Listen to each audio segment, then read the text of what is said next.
yung ano, tutok pa yung mga ulo. Yung kasi titipigan. May ganun dito sa loob. Dito lang sa. Di ba lang nila? Tingin niya may balang ng sandal na rin. Sipin mo ka na.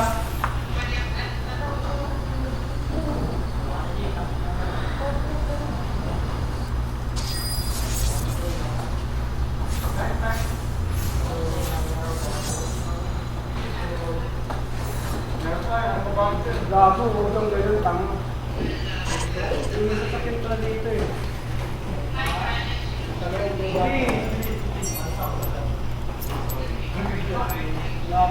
Sino to? Sino yan? Yan, chat din sa'yo. Ano, flex? Dito, bilis. Sakay dito. Sino yan? Dija. Ninja yan? Ano, dodge ka? Huwag ka maingay, Ah. huwag ka maingay. Bakit walang sound? Naka-off talaga. Dito.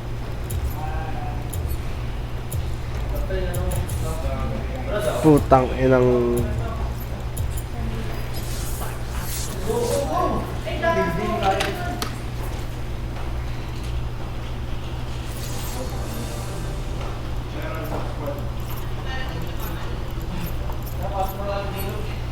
Ano sabi?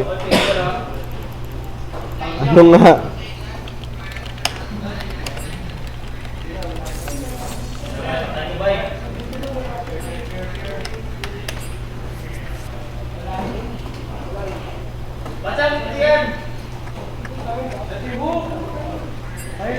Pahil mo na ako, tol. Papunta na yung kasama niya. Nasa puno. Okay,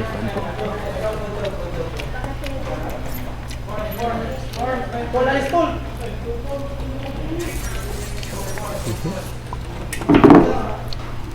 Nami. Anong gusto mo? No lang? O sige.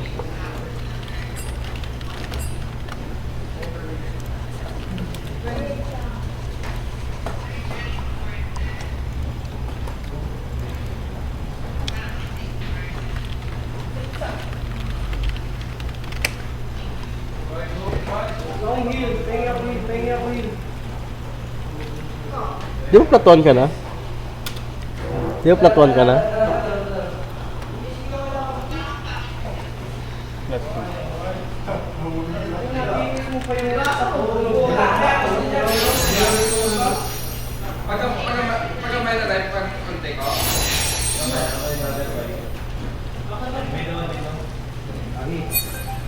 Kailangan niyo yung verse ko. Kaya hindi ko pa lumamala.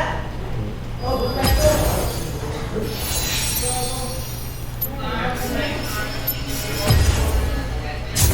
Ito ba yung hindi ko na ito?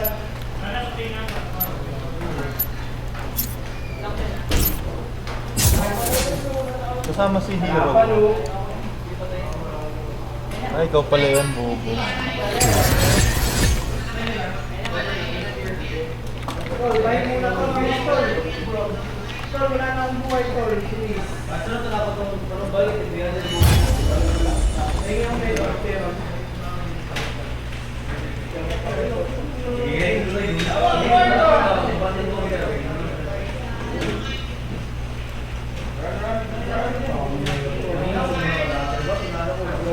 Pinuto yun.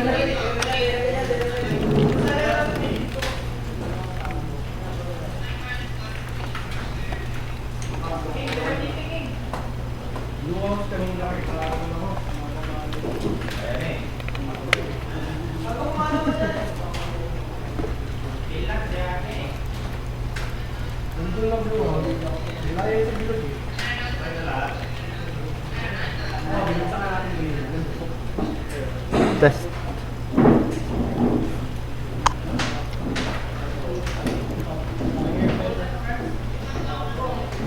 Panginoon, mag-save ka. Ang hirap ka na ano.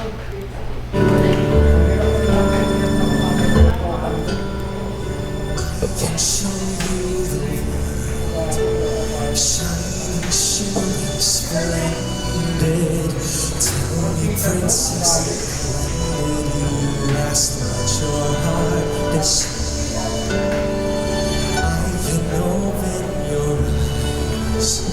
Take you wonder by wonder over sideways and under on a magic carpet ride, a whole new world, a new fantastic point of view.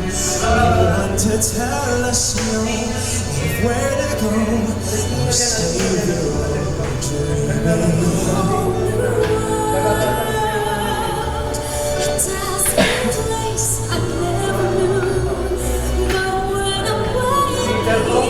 It's crystal clear, and now I'm in a whole new world. I'm in a whole new world with you. Indescribable feeling, soaring, tumbling, freewheeling through one endless diamond sky. A whole new world. Don't you dare close your eyes. Hold your breath. I'm like a shooting star. I'm constant.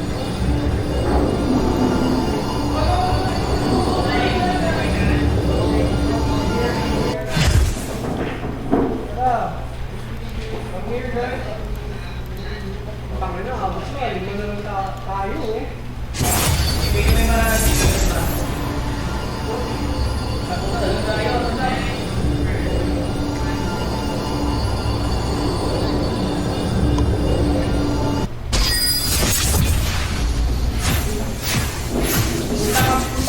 Aggro double scummels 1v. What point do we have to call it cyberbullying? Everything is being invested from SKT to shut down the Flash. He might have the damage up, but one more on to do him in. The Kingmaker heal, the King Slayer, and puts him back with a very still trading on nice PSKR double. Does trade one in, but it's still 2-for-1 long term for SK. Stacking up in the second mountain. Gonna be up in 6 minutes. Almost finds that flash taunt, not quite yet though. But here comes Face. He's gonna burn his own summoner spells. Of course, no flash available anymore. Can't get away from this one. Nice kill picked up by the 2-on-1. And now, oh, they get the stop. That's not gonna be the ulti over the wall. Corey Day gonna be trying to be brought over, but nice flash kick. Gets Jensen out as well. It should be 3 unanswered kills. Baron, thankfully for TL, not available yet. Corey JJ, who was trying to get the Devour, but now we're back out on the back. It's in fact low on health, but staying alive, but a damage comes through. Khan now has Cataclysm, not going to be able to pop that one, but kills off the wards, and again, that big explosion would be the thing that they would want to try and turn it, but in the mid lane, knock up into a tie and a Cataclysm that will find Corey JJ, but still back down. There's actually a lot of slow, a fair bit of damage as the turret gets lower and lower. A piercing arrow finds Teddy over the wall, goes Impact. This actually could be a fight. Cataclysm, what's going to find him just yet? Running into the back line. Quick Sonya's down for Mata, now into the back line. Devil's going to run out of health. Nice pick up there by Faker on the board. Daniel Jordan will make that 3 kills already. Even Mata stays alive. He just barely burns down to the passive, but it is still several kills in favor of SKT. 1 barrel lands. Will there be enough damage to knock down Khan as they run away? Looks like it's SKT able to pick up 3 kills, lose only 1, and answer right back in. Make it a 4th for them as they lose their own second member. Now Jensen alone running away from the turret. Not going to find that last little bit of a dive. SKT though winning that fight 4-2. Yeah, and gusto mo cooldown kaysa ano, bot? of Summoner's Rift. They can put in the mid lane right now. Oh, they're actually going to have it. He finds another slow. He can keep going. One more run might kill him, but he gets another shield. Well played by Jensen. That's Clade over the wall. That's 5 kills in a row. A spree for the jungler. 5-1 and safe through. They know they've got to... Easy.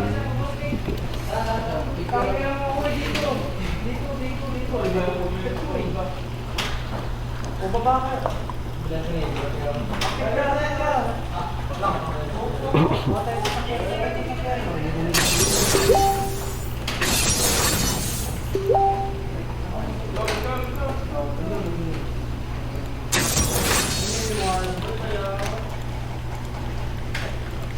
Battle with Smite and Ren, and it seems so unlikely. Khan running by as well, and Snook gonna walk their way over. Can they even join in time? Xavier goes right away, has a possibility. Gameplay hold spots them. He's gonna try for the attempt, but knocked down by Mata. Well played there, no chance for a steal. Baron and SKT, and they pull Mata right on back. Now will there be a re-engage? Because Khan, he has Verisol. He can get that one. He can get the CC and start the fight out. He's gonna find it on a double. Close to safety, flashed away. Cortez stays alive, but it will be a kill. Onto Smitty, can't even spot the Cataclysm. A route towards Impact, he's running away as well, burns his own flash. There's a slow out of Faker. Here comes Nako. Gallia for round 2, a pick. Actually brings Cortege out of that play, and a trade kill actually does come in for TL as Impact runs for the hills, tries to stay alive. Faker will soon be in range. The barrel slow is well timed, and maybe Impact finds his way to run out of this one. A 1-for-1, but Baron still on the squad. Again, double if saved from that stun, and it will be a push continuing. Now Impact goes for the second round. Over the wall goes Faker. That was a well-played shot, and knocks him down. An unstoppable Akali 5-0-3. Beautiful play from SKT. The Baron setup was clean, there was full vision denial. Team Liquid had no way of closing the gap between them and the Baron, and SKT are continuing to die. And under the turret, core goes down now as well. The 3v1 looks pretty good there. Now the quick Zonia's Hourglass as Kong has to build some space.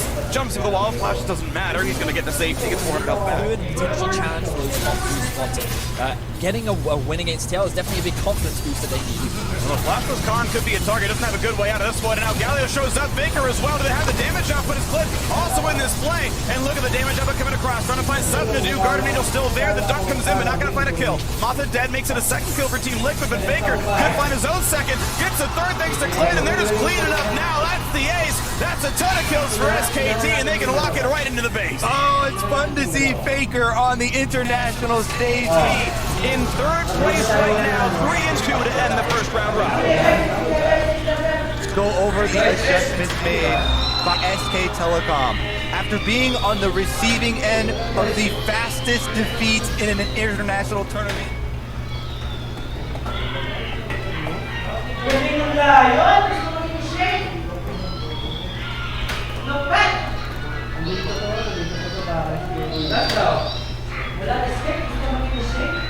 What?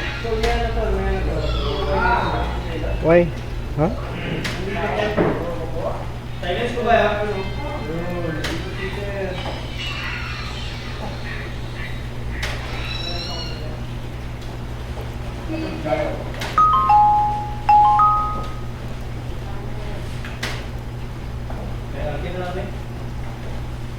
Huh?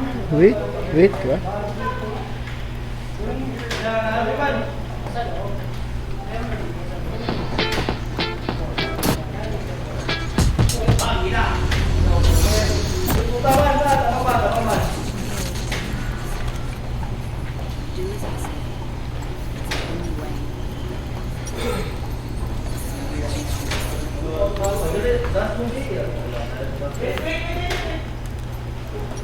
Wait.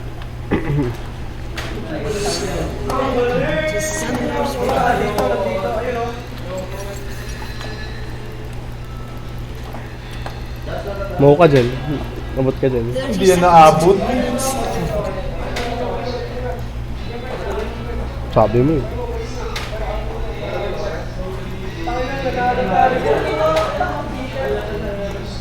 Op, may lisin. Word. Hindi nag-word si Gago. Apakan nyo para maglagay ng word. Minions have spawned.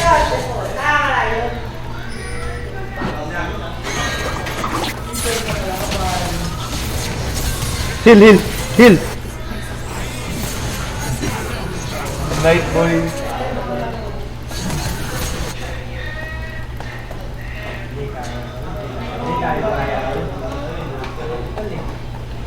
Wait, ayaw what? Wait, ayaw kasi mag-ward doon. Wala ka bang ward?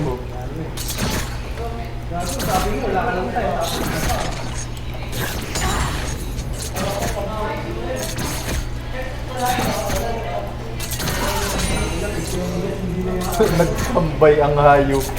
Kinuha nila.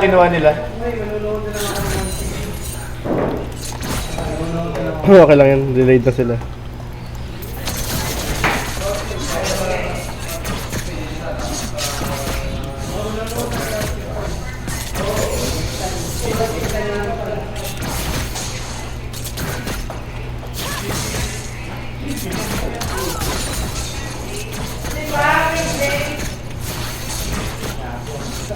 Binigay sa Jin ang puta.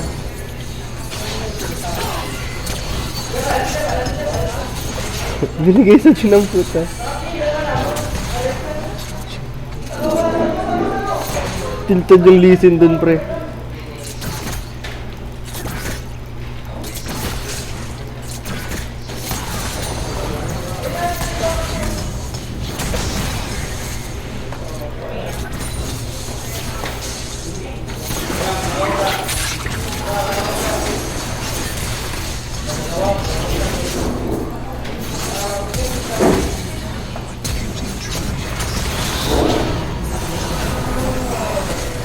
Titipi ako. Gilang.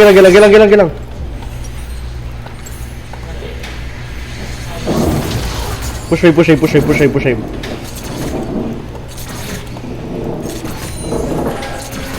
wave tayo. Tabuti na lang kumuha kang TP. Dinay tayo si Astroy.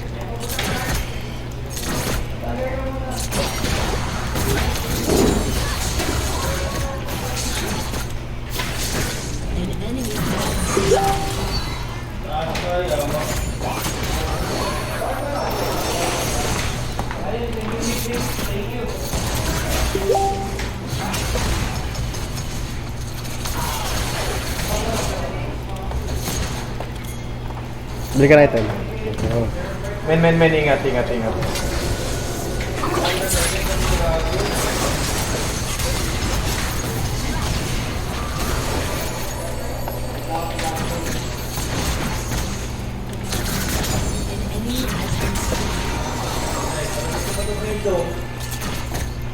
Pag nagko-Q si pag nagko-Q siya, try mo pag nagko-Q siya, try mo i-bubble. Okay.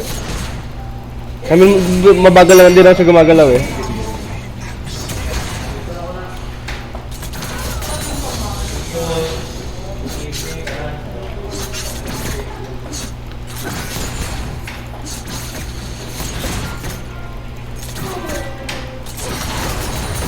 Nag-Q lang naman siya.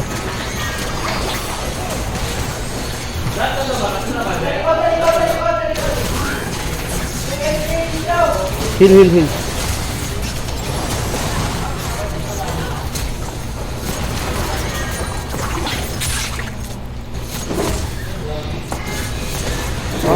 Hell.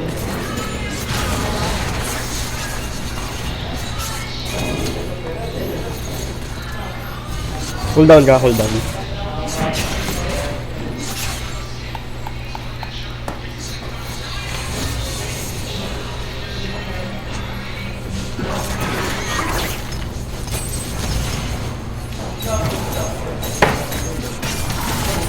Nice one.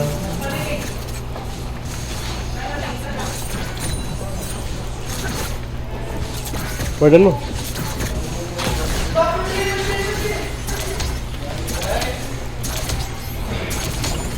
Patay na ba? Patay niyo? Patay na yan. Okay. Come here, baby. Baka Emma no choke to at yaw.com.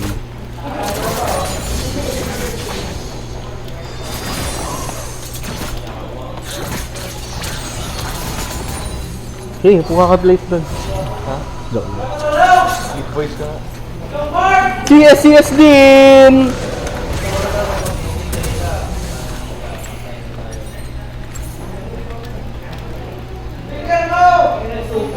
A whole new world.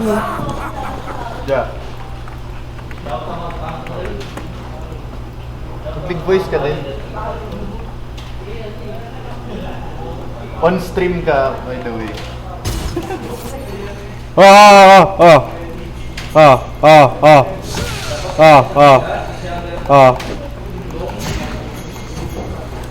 Go!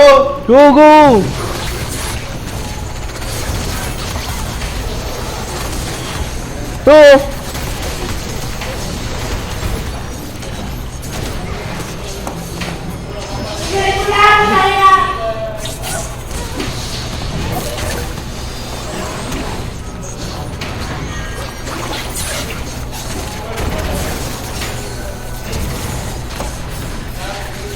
Putang ina mo! Hindi lumapit!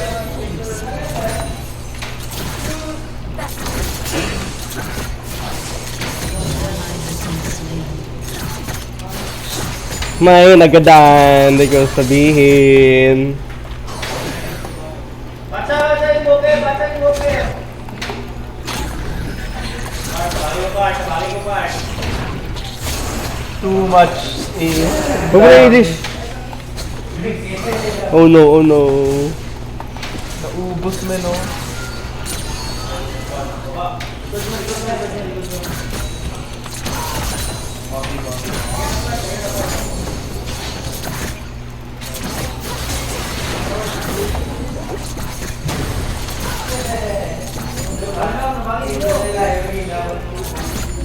Clean!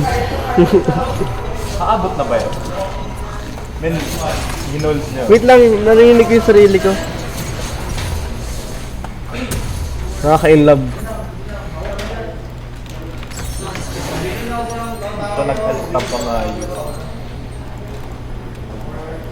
Titipi ka ba? Pabilisin mo nga ako, sir. Pabilisin mo ako, sir. Eh man, mag-league voice ka kasi. Ha? Mag-league voice ka kasi. Oo nga. Wala ba ako sa League Voice? Hindi ka naka-league voice. A whole new world.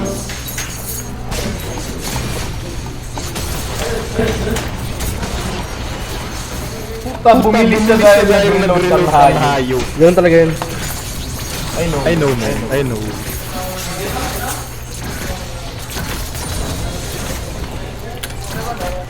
Six nine pike ka. Ang gagawin natin.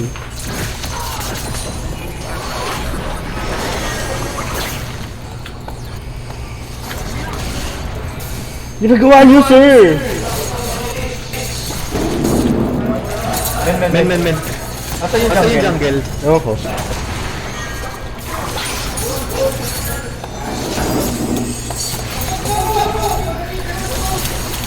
Puta.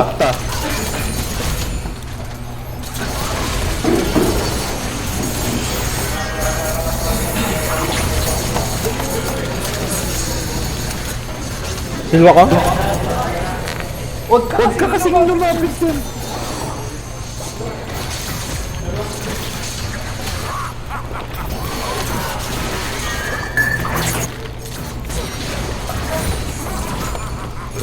Tilted siya eh! So, dive natin. Layo ka muna, layo ka konti. Sige, mag-bait ka na, mag-bait na tayo. Nakuha ko na. Sige. Mag-3 sheets ka na.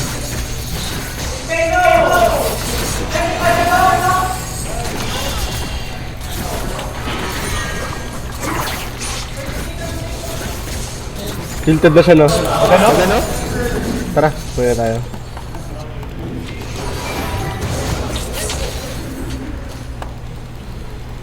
Titipi ka ba? Hindi. Lakad lang.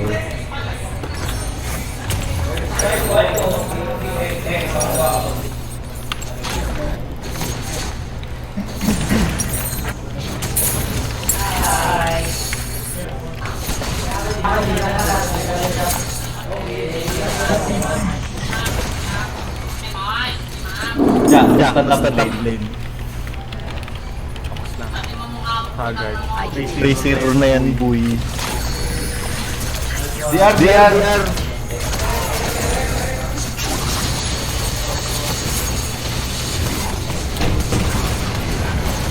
No, why you do that?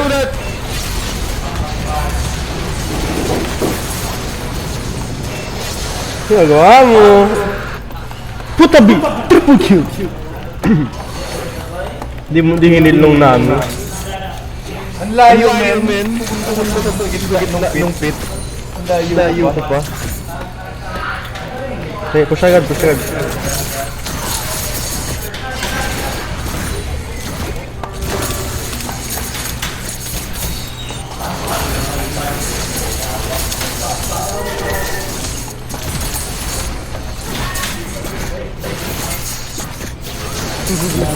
Basag na to. Just up na. Dito magkano. Dito ako ginagawa. Dito teleport ako.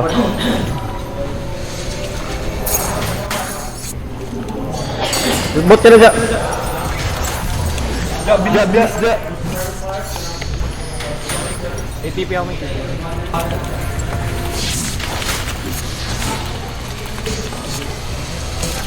Nice one. Okay na yun, Flash. Uy, Ben! Wala yung ulti. Alright, okay. Hindi pa ako arbit. Tanas. Trip-lock yung creep. Hindi ba? The only way.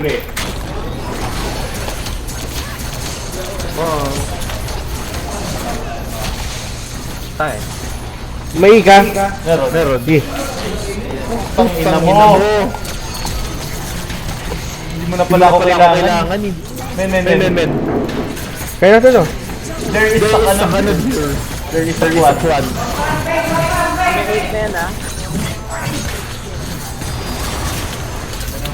Ingat. There is a plant here.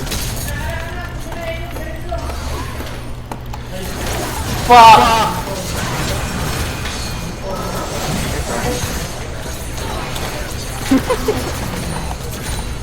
Puta! Help me! How to carry gang flank, boy?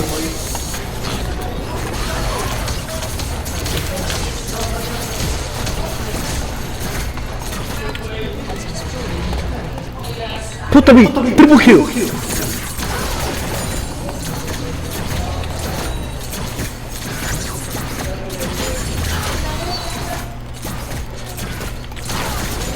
Hindi pa rin sila rumispo.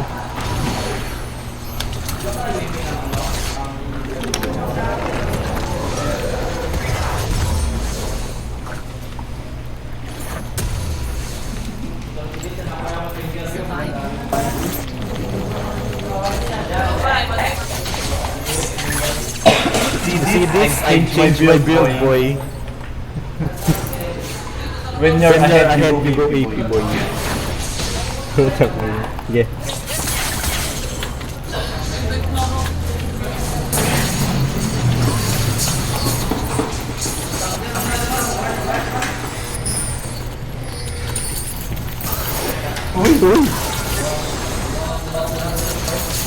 Gold! Extra gold! Boy! Wow, hindi ka nag-ult. Inahabol na ako ng team. What? Okay. Sige, sakay mo yun dyan. My bad. Hindi mo nakita ang hinabol ako ng team? Wala akong flash nun eh. Check mo Sams ko talaga. Pabot na sila. Push agad. Push mid. Kaya rumas mo dyan.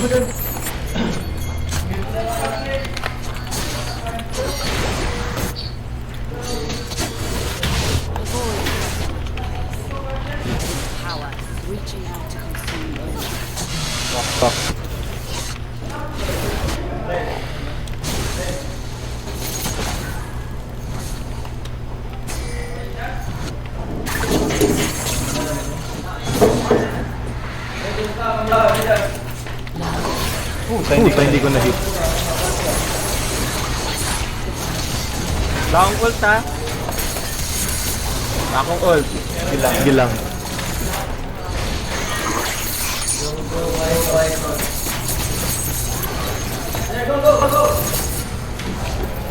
Ayaw full.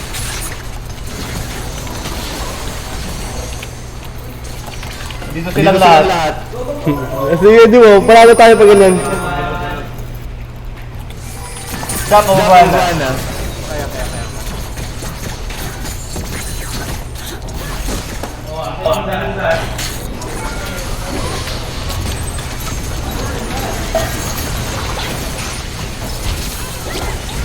Fuck! Wala ko naka-flash out! I-push lang. Jabet kayo pupunta dyan. This is a waste of time. Legit. What? Hindi ka nag-tip sa top bigla. No ult! Go!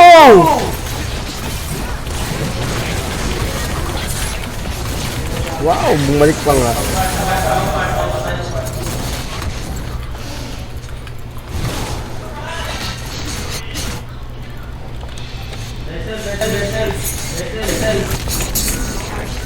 Bilisin mo ako, Lawrence. Wala ka talaga sa ano. Hindi, nandito ako. Mahina. Ilakas na yung mic mo. Hello. Wala gago. Sira. Wait lang, ayusin ko mamaya. May pink pa tayo. May pink ako. Diyan, agree sila.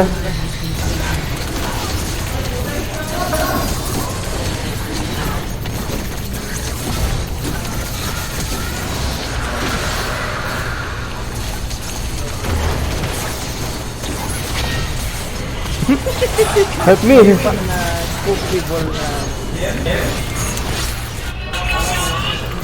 Ang dami ko ng bet. Holy shit. Lak na puta.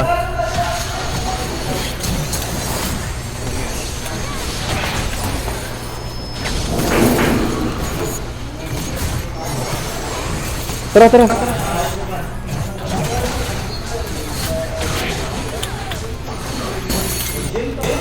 Tara lang, tara.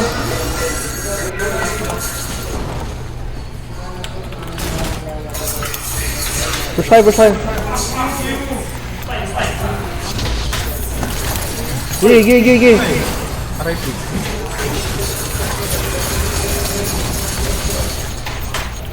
Ayan na.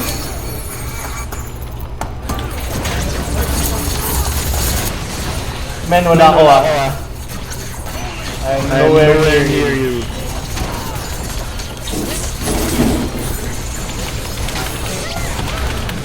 Ay, puta.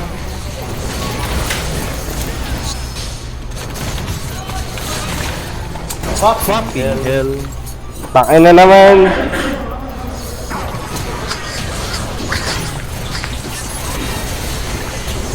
Nice.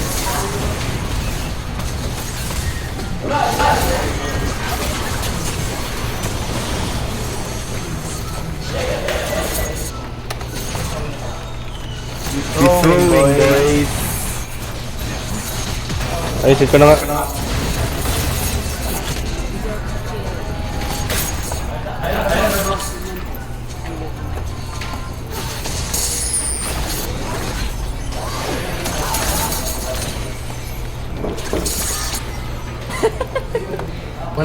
nga siya eh. Andito.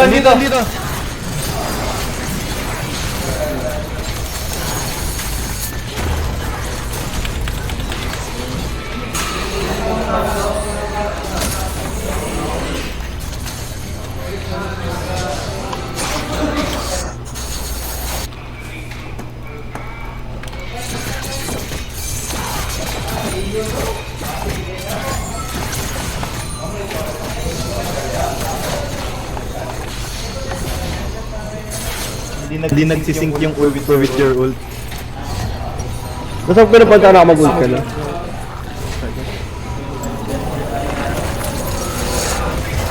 Sayang yung wave na yun, no?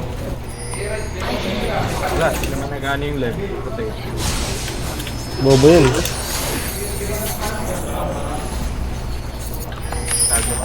Cutlet.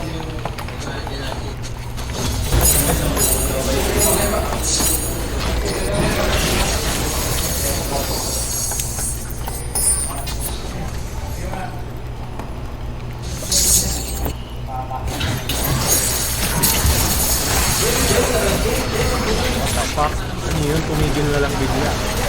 Shove ako ah.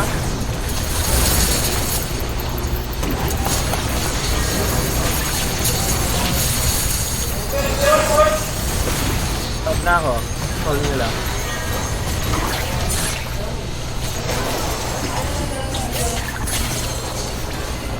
Punta na sa akin. Hindi, wala pupunta pre. Tapusin mo lang yan. Andito pa rin sila dyan. Direct na pre. Ay, depende. Sa trop.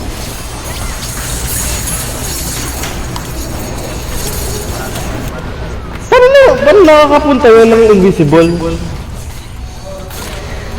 Ay. Walang isa send dyan. Ba't ka natatakot? Dyan. Hindi kaya wala akong vision dito oh. Tulad yan, patay. Yun na, patay kaming dalawa. Kaya mo yan. Talaga to, isa hindi. O yan o, tulad nito. Nasa na party!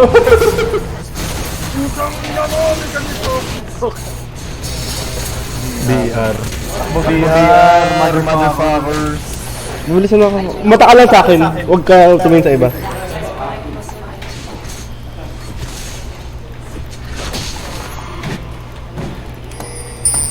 Ward ka din. Word ka dun, men. Isa ako.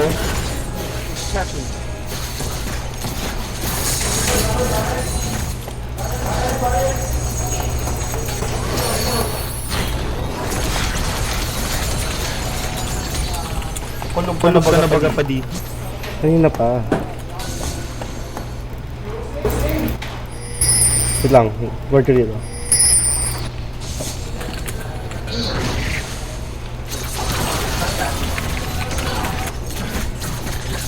Ward dyan, ward dyan. Push it up. Mag-VR sila. Wala akong sa ano. Or DR sila. Oo nga. Oh. Kaya magtatap tayo. Magtatap tayo.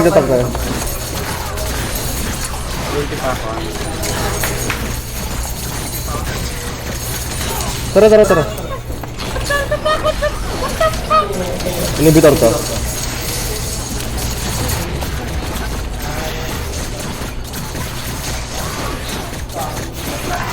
Tang ina, takot ko sa fight. Libre na yun. Nakil mo yung fight? May pipe? Pang namin. Okay, yung nakapatay.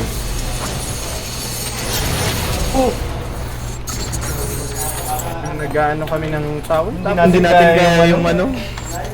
Nico. Mas 37 na tayo Nico eh. Don't fuck with that. Don't. Nasabing to? Wow!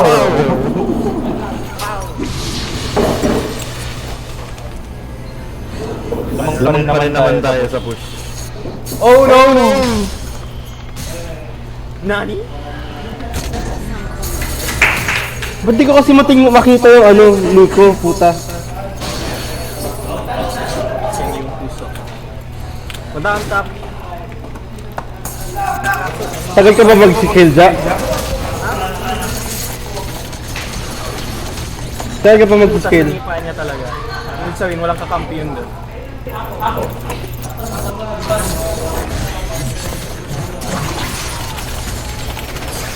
Wala, magka-count ako pero 4 seconds ano boy. Opya. Masyadong... What the fuck? Kanakalising talaga. Man, he's so good at reception. Mag-inhi ako. Tingnan nyo, huwag nyo papawin yan. Anong papawin? Anong gagawin namin dyan? Huwag kayo uwi! Yan, nag-bear sila. Man, nag-bear sila. Ini ka na.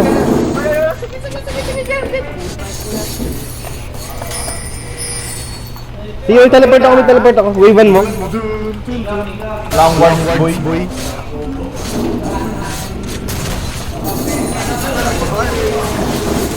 Ayun. Sige lang. Diyan ako. Huwag niyo pa win. May baron box sila dyan. Uwi na?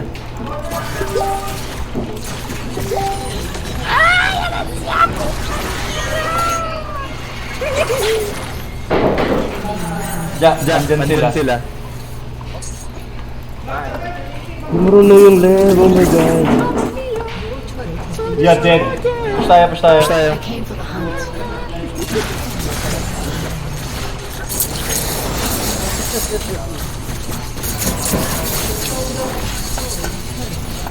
Nakuha ko naman yung ano eh.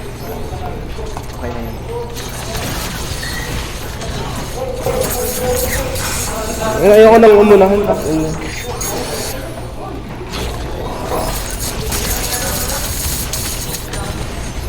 Ako lang naman yung unahan niya. Gago. Isa pang wave. Ayun na. Sunod ko lang talaga magaling.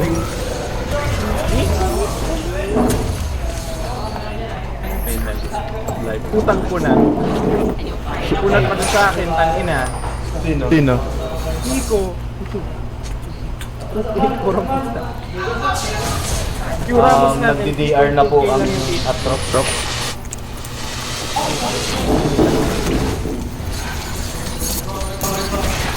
Hi. Naman maliit ka na lang. Hindi ko yan gago.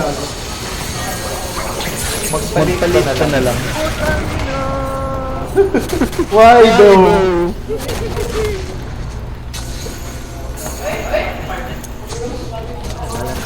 Yung part yung Nico. Naman mag-isa ka. Puta Seman, patay. Ay! Sige, push ko yung bot. Ay, puta. Ito na nga. Pala. Cheer em up. Sige, andyan ako. Don't mind me. Don't mind me. Don't mind me. I'm just trying your lane. So long. Sad. Puta, mali yung sinita ko.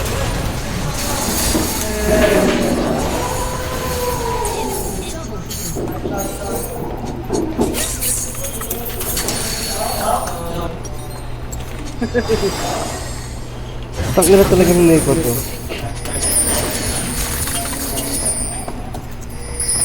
I'm a fucking fish. You can catch me.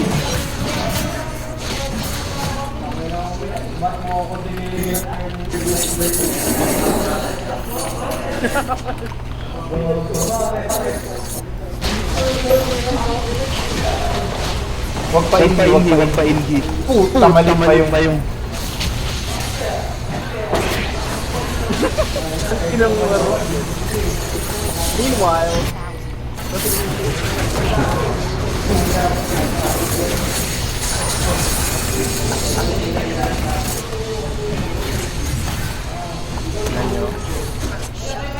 Hindi tayo. Sige lang dyan. Hindi ka man capable mag-dragon. Pag may clear yan. nagbubuhat sa inyong lahat. Ako? Ha? Ano nagbubuhay? 4v5 kami lagi, tapos parang nagbubuhat. Ito pa nagbubuhat ka? Kinakina mo. 1v4 lagi.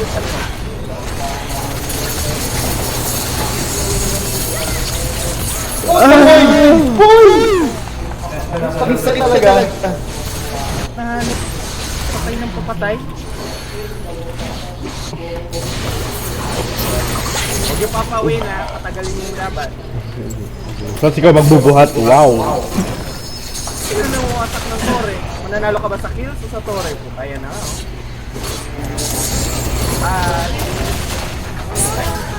Oh, wala na yung atro. Kaya ba niyang ma-burst yung ano?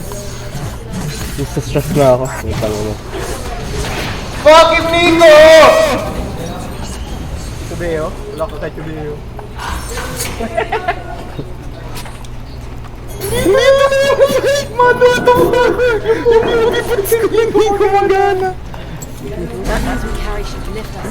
Work you fucking Moby Boot! Patay ka? Flash! Nag-flash. Flash ka rin. Tanga ka ba? Lahat naman tayo may flash. Oh, may blue pa. Bala ka dyan! Die bitch!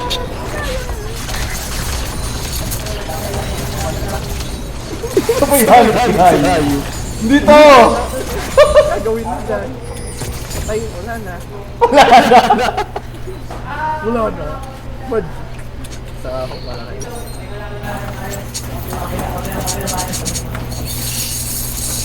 Level 80 na yun Nico. Ay, puta. Stay top side, may tipi ka. Puta, walang tipi nandyan sa bot. Punta ka na sa top. May baron. Ano, ultihan ko yung Baron, wag. Wag, di naman nila nag-BR. Pag may nag-BR dyan. Oh, yan na oh. Patay na naman si Power Pokeball. Bakit sila pumapalag? Tara. Bakit sila pumapalag? Kaya natin. Ito na yung bigay. Aba, nagpa-front yung ano. Tara. Esas na siya. Ay, puta na! Solar ako! Shit!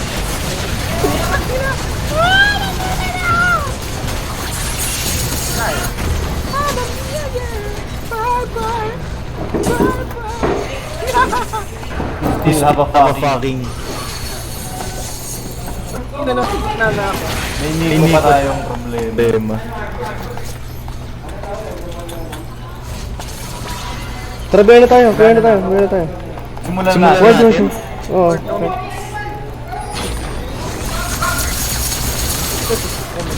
Pasok ka sa bit.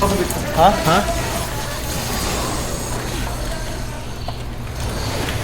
Puta ka, patay na ako.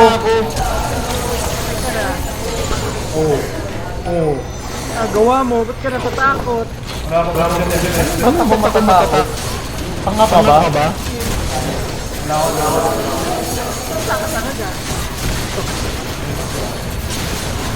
Ako pa nag-Baron. Pabuhat na. Shut the fuck up. You don't know our struggle. Ako yung pumatay sa beat ko. Nag-6 items ako dahil sa kanyang puta.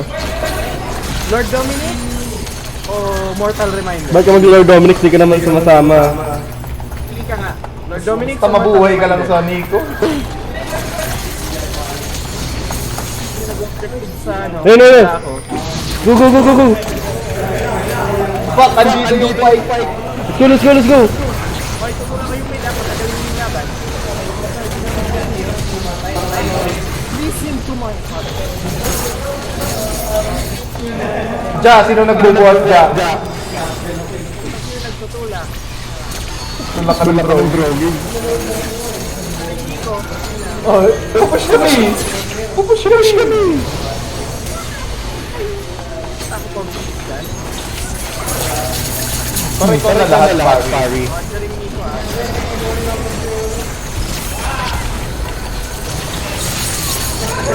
Binigay mo na lahat ng kaya ko ibigay. Ngayon lahat? Nakadalawang inhina ako. Hindi, isa pa lang yun. Akin yung isa. Laro, pare. Easy.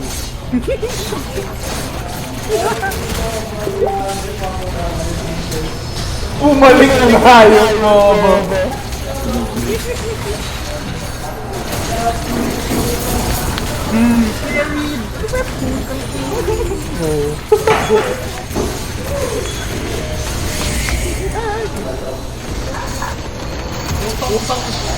Well played, Ja.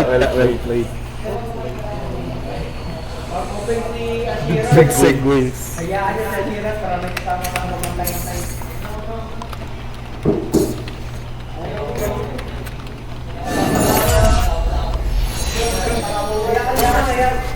Report down 12! Report down 12!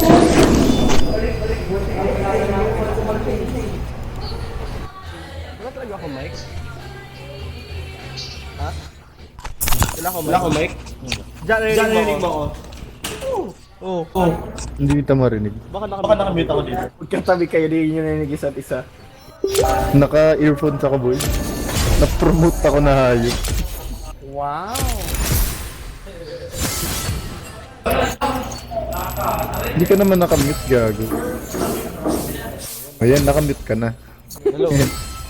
Oh, magsalita. Walang green eh. Walang green, boy. Hello!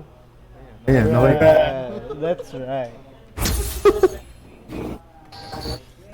Damage dealt. Damage dealt. Ako. Turrets destroyed. Damage dealt to turrets. Ako. Turrets destroyed. Objectives. Objectives. Ako. O sa kanoy. Jack, gusto ko marinig. Ano, narinig kita. Hindi gusto marinig. Sino yung objectives? Death counter.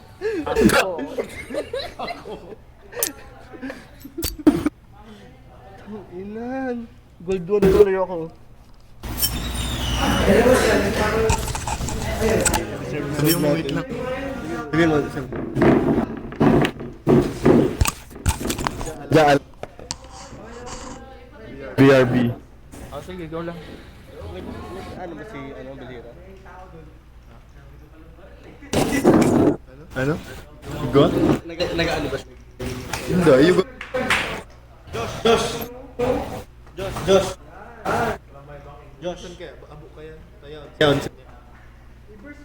Pwede. Yan si Daddy. Yan si Daddy.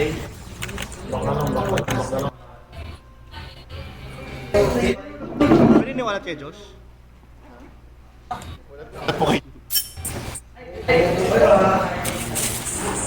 Josh!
Huwag ka nahanap.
Ano dyan? Naka-off siya ng disc ng League Voice.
them to have more powerful gank assistance in the bottom lane, more ability to actually attack here and try to perhaps...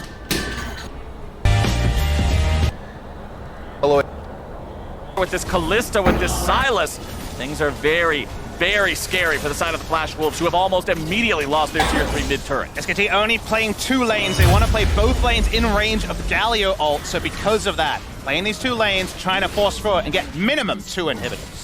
Middle inhibitor already gone. Khan continuing to push up here in the bottom side. SKT now rotating bodies up towards the top side. They see that wave is starting to push as well. They'll go ahead, assist the minions with that, empower those with the Baron buff, take out this remaining tier 2 here, and then push for the tier 3. If you manage to take all 3 inhibitors, you won't even need the Baron buff any longer to siege the Nexus. As Khan could be in some trouble here, going to be chain CC. Gets himself away though. Easy out there for the Sylas, and he draws so much attention to himself. It's free money just waiting there in the top lane. Inhibitor turret down, inhibitor under siege. See you later. And SKT have 2 inhibs down in the Flash Wolves base. Khan will continue pushing into the bottom side. Boogie goes in. Shockwave not going to find a whole lot. Boogie going to be taunted up. Mata and the multiple people also finding taunts of his own. Teddy goes on a rampage, finding the enemy jungler. Cliv's going to be on the back line, able to find the damage onto Rather. Going into the stopwatch, keeping himself alive, and the Flash Wolves are out of there. Hana be last man standing, but he too will fall. And SKT will find their win. SKT done playing with their food, smacks them with their wallets, and send will be top lane Kennen in this particular game. And okay, Ning jumping onto the Lee Sin this time. You see an Orianna, someone a bit more immobile. Varus as well. No Tahm Kench to eat up. I think this actually could also be a Victor pick. This is something that we have seen Impact play in the past. It does match up fairly well. Has into priority the in the lane, yeah. So that would be an option. That being said, you know, they haven't been playing much at all around top lane, so if you're going for something like the Victor, you can be exposing yourself very heavily. Neeko, not something we've seen Impact play whatsoever, but we have been seeing this showcase throughout the tournament by multiple teams. The heavy expectation would be, it would be a top lane Neeko on hit. You do kind of a Nara impression. The top die meta was created around Impact's Nars. So it's going to be very similar on-hit build here. Definitely not a kind of counter-pick matchup into the Kennen by any means, but it's one where you can be competitive in certain windows. And this is actually the opposite sides that they played in the previous matchup. Shy actually did pick this into Impact, and one of the things that is, very preferential to the Nico is the additional range. What you're telling me is a skill check against the Shy initiated by Impact. Yeah, but I mean, to be fair, Impact has not been the problem for TL in this tournament. And even on the other side of that matchup, Impact was down in farm, but was holding out okay. And I think that is what you want to ask from a guy like Impact against the Shy. If you are not giving up solo kills, if you're not monumentally behind, you're going to be pretty pleased, I think, with his performance. You think I'm being incredulous? I'm just saying 2 world champions, a skill check? Why not? Okay. Throw that gauntlet down. I see the twinkle in your eye. It's MSI, baby. This is where you throw down those gauntlets. This is the arena where these guys are going to do battle here yet again, and we are about to hop into Summoner's Rift to see how it all plays out. Playing the opposite sides of that matchup is always so fun to see between two players, especially when it could be so volatile like this one. And this is actually so interesting. Glacial Augment for Impact. This leads me to believe it may be an AP. Nico, not the on-hit. I do think this is going to be the Super Soaker Spooky Ghost style of build. Maybe he's going to show something out there, though.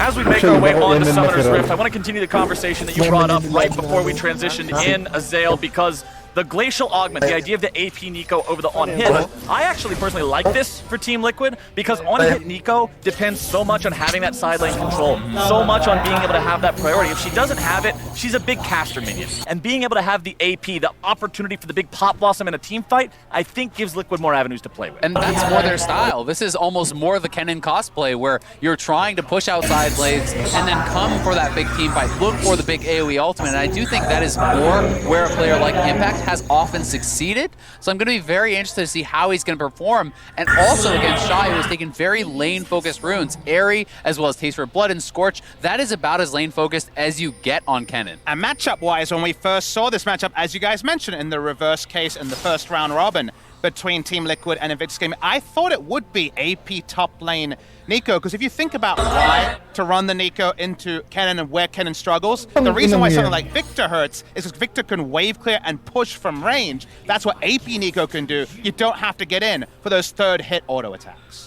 The Nico trolled me so hard. I'm watching. I saw you getting excited. Yeah, my eyes got really wide. I looked up top. I was like, oh my gosh, this is the lane start. No, it's you almost pulled the Vedius. Just Nico things. She will want to do that. 2 double lifts. OMG.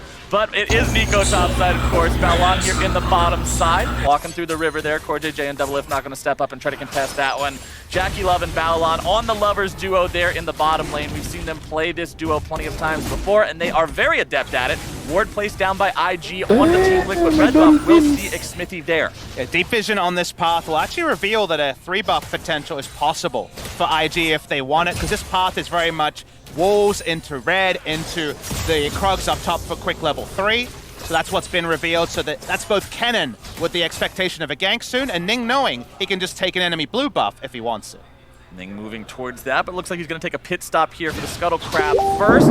Make sure that he grabs up that one. Azek Smithy is still going to be going for those Krugs. Finishing that camp up does take a little bit longer there early on because you have to kill the little ones. Take a couple seconds to pop out there as the larger ones die. And mid lane, Rookie versus Jensen. I want to talk about Jensen here real quick because he's a player who's been so heaven or hell so far in MSI. As bottom side, Doublelift and CoreJJ going to take a little bit of damage there from Jackie and Balon. Now remember, this is level 3 path here from Ning. He's already mid. Jensen taking a lot of damage. Ning wants to hit the Sonic Wave. He's got it! And Resonating Strike means first blood over to Invictus Gaming. Flash out from Ning to stay safe. And that is the level 3 camp Krugs path red. Krugs, as well as that Scuttle, gets you level 3 straight to mid.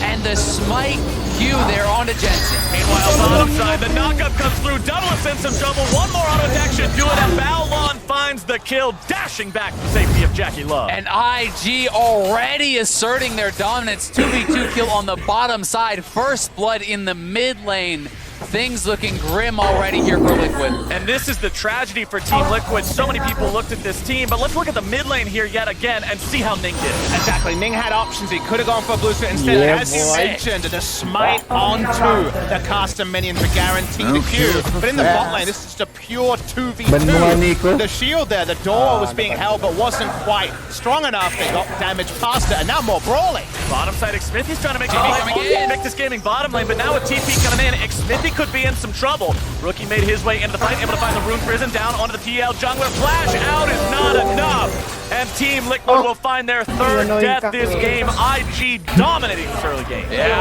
IG looking to make short work here of TL. They are getting mopped up right now. A great TP from Rookie, Di ba able jungle to main easily answer that pressure on the bottom side from Smithy. And I wanted to mention it earlier, but I didn't get a chance because so much action broke out. But so often people talk about Team Liquid's bottom lane being their best spot. When things like this happen, it's hard to make that really pop off. And I mean, this gank, how is this ever going to work? Look where Doublelift is in comparison to where Smithy is. Smithy is so far ahead of the marksman. You're never going to have enough damage with just Smithy and Core JJ there. That was never going to happen. And the concerning thing is that IG are posing questions that TL can't answer with their successful ganks, but also answering TL's one attempt at a proactive move. Very unfortunate. Smithy has to flash as well, doesn't get out and loses some gank attempt pressure in other lanes. And the sad part here is that Impact is actually, laning solidly again against the Shy here. Going even. Tit for tat, they're up in that top lane, but meanwhile, the map has already fallen apart around him. Mid, bot, and jungle have all died. Smithy will now fire off that Scryer's Loop to see Balan and Ning moving up towards him here yet again. Invictus Gaming with full control over the priority in the bottom lane. Means Jackie Love is able to shove this one up. Feels pretty safe at the same time. Scuttle Crab, second one spawning there down in the bottom side of the river, which means easy control for IG and Ning specifically, who already has the Tiamat on the Lee Sin. He'll be clearing the camps out very rapidly and continuing to deal damage and apply pressure to these lanes. Looking for Jensen here in the mid lane yet again. But Xmithy's going to show up there for the counter gank. Showing up, trying to make it happen. Shockwave comes out. Invictus Gaming now retreating. Not able to find anything. Good heads up there from Xmithy. Yeah, the counter gank here will keep everyone alive. Ning walking out posturing, knows he's strong. He's actually going to keep chasing after Smithy with the level lead.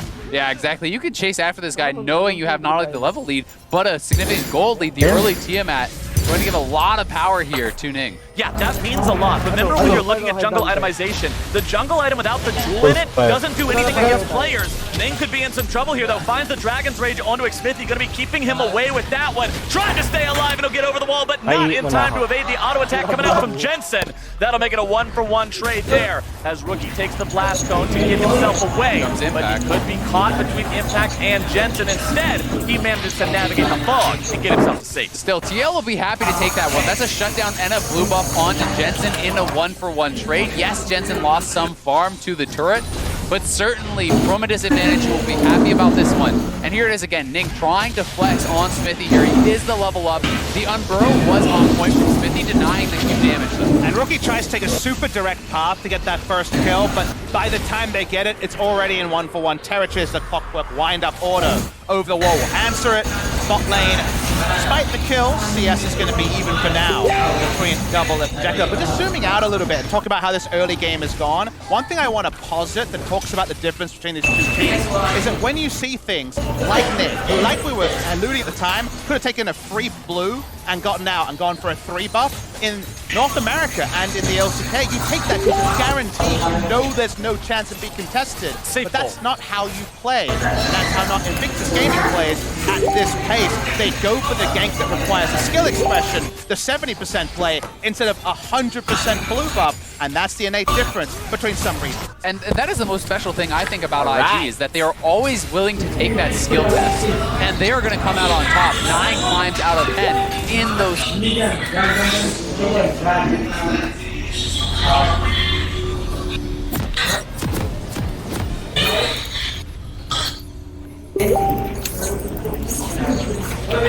Skill plays in those skill matchups. Pulling off ganks like the Smite Q to get first blood in the mid lane. And bottom lane, you can see, despite the fact that Double is doing a good job staying on farm, never mind, top side we got some action breaking out.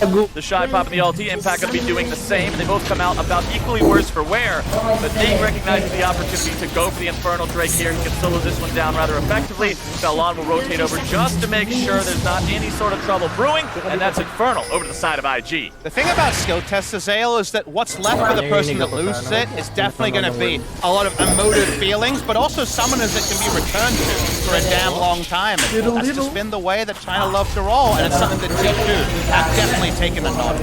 Certainly have, and IG, bad going to worse there for TL as they are going to grab that Infernal. It's going to be up to Smithy to try to protect these lanes, to try to keep them somewhat in this game, because Ferris, Braum, Orianna, these sorts of champions alongside Nico do have a very powerful team fight, and there will be opportunities in the later stages of the game to win those. That being said, one of the most terrifying things about IG is not only the advantage they have, but how decisive they are and how many forms of hard engage they're going to be able to have. Not only the Lee Sin looking for a kick, but Bao Lan on his signature Rakan is going to be such a strong engagement. Waiting to see if there's an opportunity down here in the bottom lane.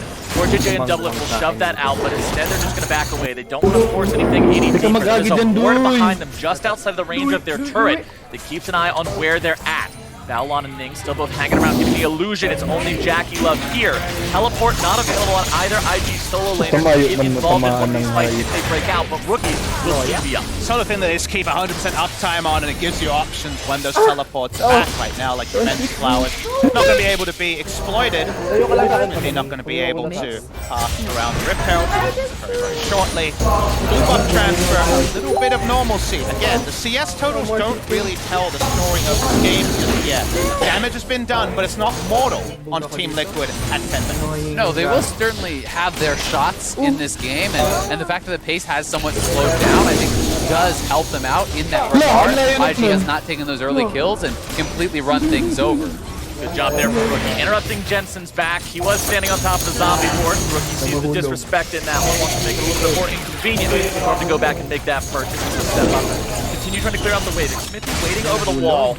Good seek an opportunity for a gank here as Rookie steps up to go after the caster minions, but once again, Smithy just goes after these situations that have a low chance of turning into much. Top side as Ning lies in wait. The thing I want to talk about with the melee is because of that TP advantage, I love the fact that Rookie says the only time you get it back is when you bring your jungler and actually get help with the push. I'm going to make you accountable for every other back. I appreciate that because with the advantage there and the ability to TP and get an item edge whenever he wants, it's another thing Jensen has to call his jungler for. That's not a kill. I do think though Smithy deserves some credit in being able to move around the map and protect these lanes, even just threaten something.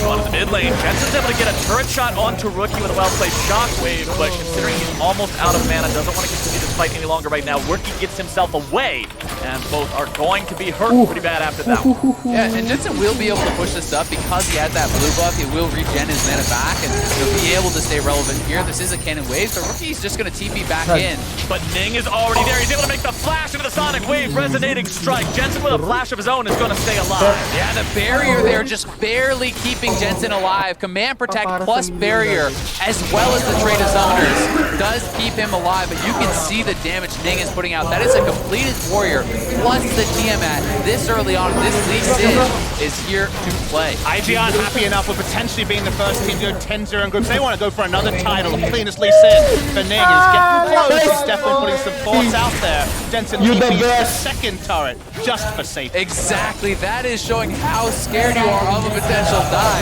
He sees that damage, now knows he has no defensive summoners.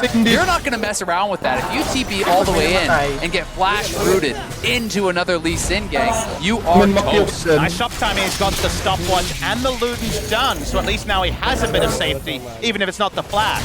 The heal available with the unsealed spellbook. I will give it over to the team with time. Impressed their farming so far. Shockwave's gonna come out there in the mid lane from Jensen. Rookie having a flash away. Xmithy coming in now too. Ning going in forward after that Rek'Sai here once again. Both top laners gonna be taking it back into the fray. Xmithy trying to go in and the Impact showing up there now. He's gonna be disguised. He's moving the initiation of Team Liquid.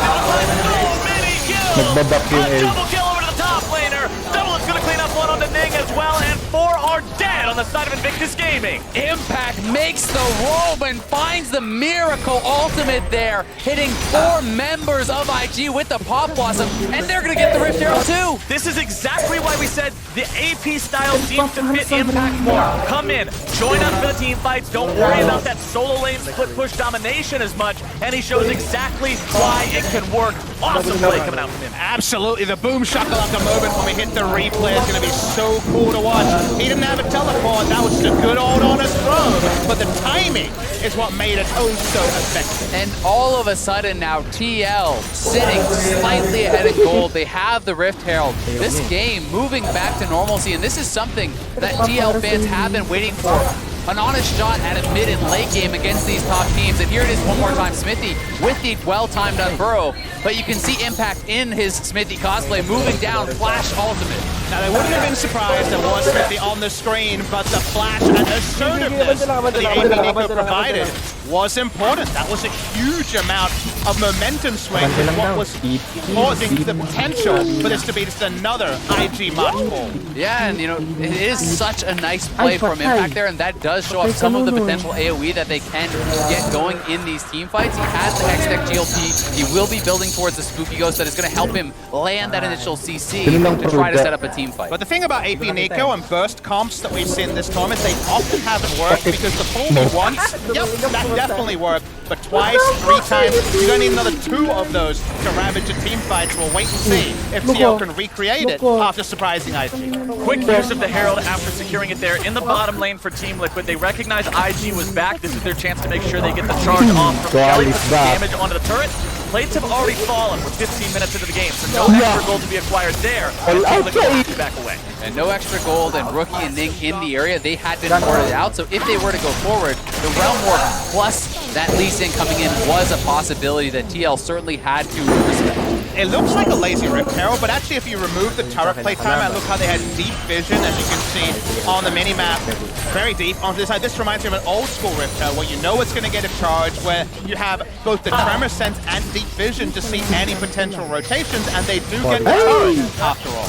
And if you're a Team Liquid fan, you're happy with the events of the last minute and a half or so. Not only did they find the team fight, not only did they grab themselves that Rift Herald, but now with first turret, they're still in a good spot. But you've got to remember, ladies and gentlemen, it's IG. This is the 7-0 team, and if you give them an inch, they'll take a mile. Exactly, and while as TL you want to group up and have these organized team fights, IG is not always going to let you. They can play this split push to perfection. Rookie in a side lane with Ning and Fowling collapsing and picking off TL members left and right is certainly a reality that we could soon be in. Definitely. If you ask me, how does this game look like IG when it's Team Liquid being lost in rotation multiple times because IG, they got Realm Warp, they have the ability to play 3 lanes very comfortably and their own engage tool, so with all of that in consideration, you can't skip steps moving around the map as TL.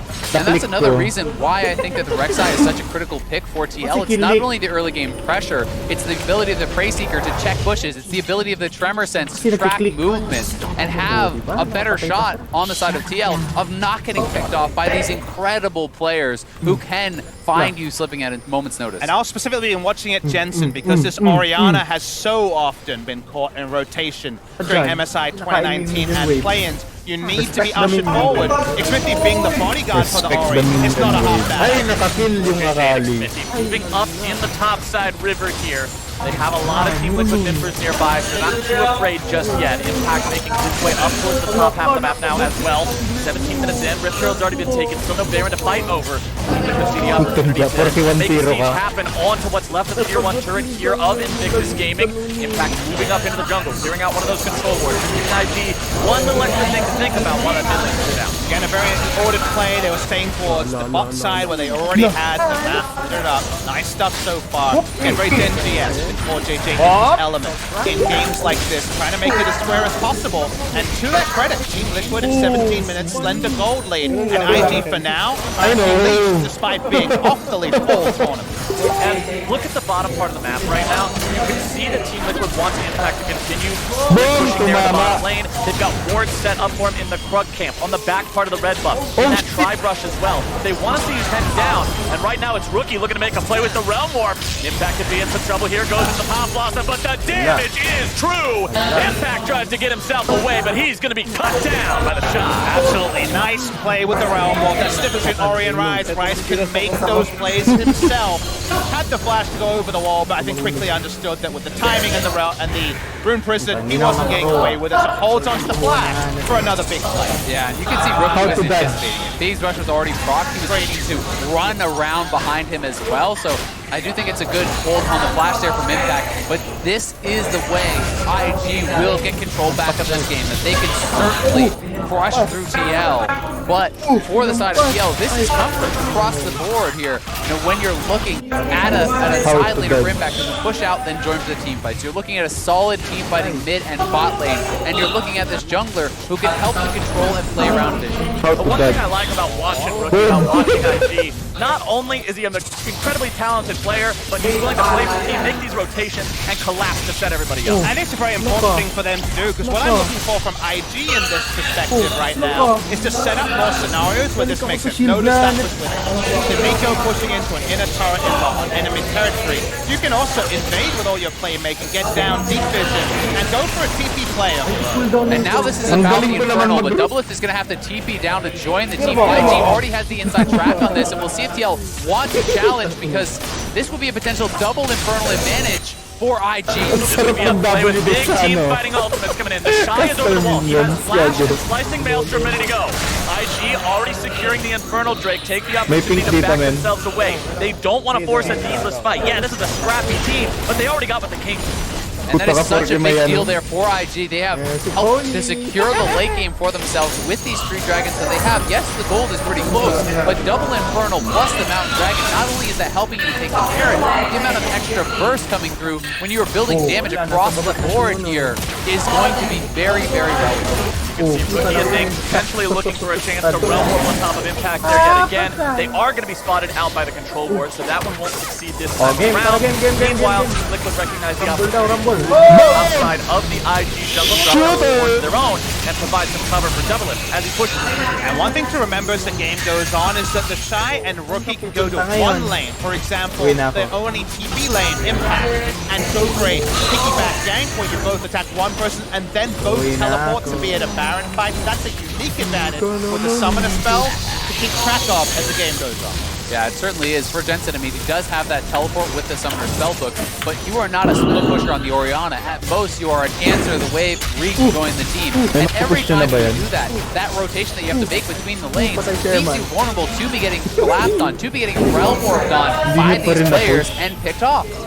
Jackie Love continue pushing up here in the mid lane. Has Balon waiting just over the wall in case Team Liquid goes for some sort of an engage. 2 items completed now on this Xayah. 2 items critically also completed across the board on Impact. The Super Soakers Ghosts are now up and running, and that means more initiation potential for TL. We're now to find a chance maybe on the Balon. Stack up that Braum passes, but won't be able to get it, and he gets it safe. But even a chunk out like that, that's a deep ward onto the dregs of this out of bot lane, out of mid lane current coming through from IG. The whole thing about the Twin Shadows is that whether you're in a top position, you start a Baron, you use Twin Shadows to try to pick someone, or you lose vision in an area and use Twin Shadows to kind of search out wards. It can be used in both scenarios, and we expect when you look at these inventories, as vision gets exhausted and has to be replenished, things like that can actually allow you to skip over a back timing that you couldn't take because the Twin Shadows buys you that. And I think that's such a good point, because especially in coordination with that Rex side, there are so many ways then to check those rushes, to feel safe making those movements between the lanes, and to try to keep track of Ning and Baolan, who will punish you if you are caught slipping. Definitely feels like they're writing exam. They wrote some notes on their tops here. They get away with 1/3 of those. TL walks up. They've wanted around this area, but you always have to worry. Team Liquid very far forward. Things going to be caught out now, though. Forced to flash away defensively. Xfinity looking to go after. Going to be taken very low. Forced to go into the stopwatch, but Ning goes down. Xfinity gets himself away to safety. Plenty of damage running its way onto Rookie now as well. Impact doesn't want to go any further. Team Liquid already used that Nico ultimate here.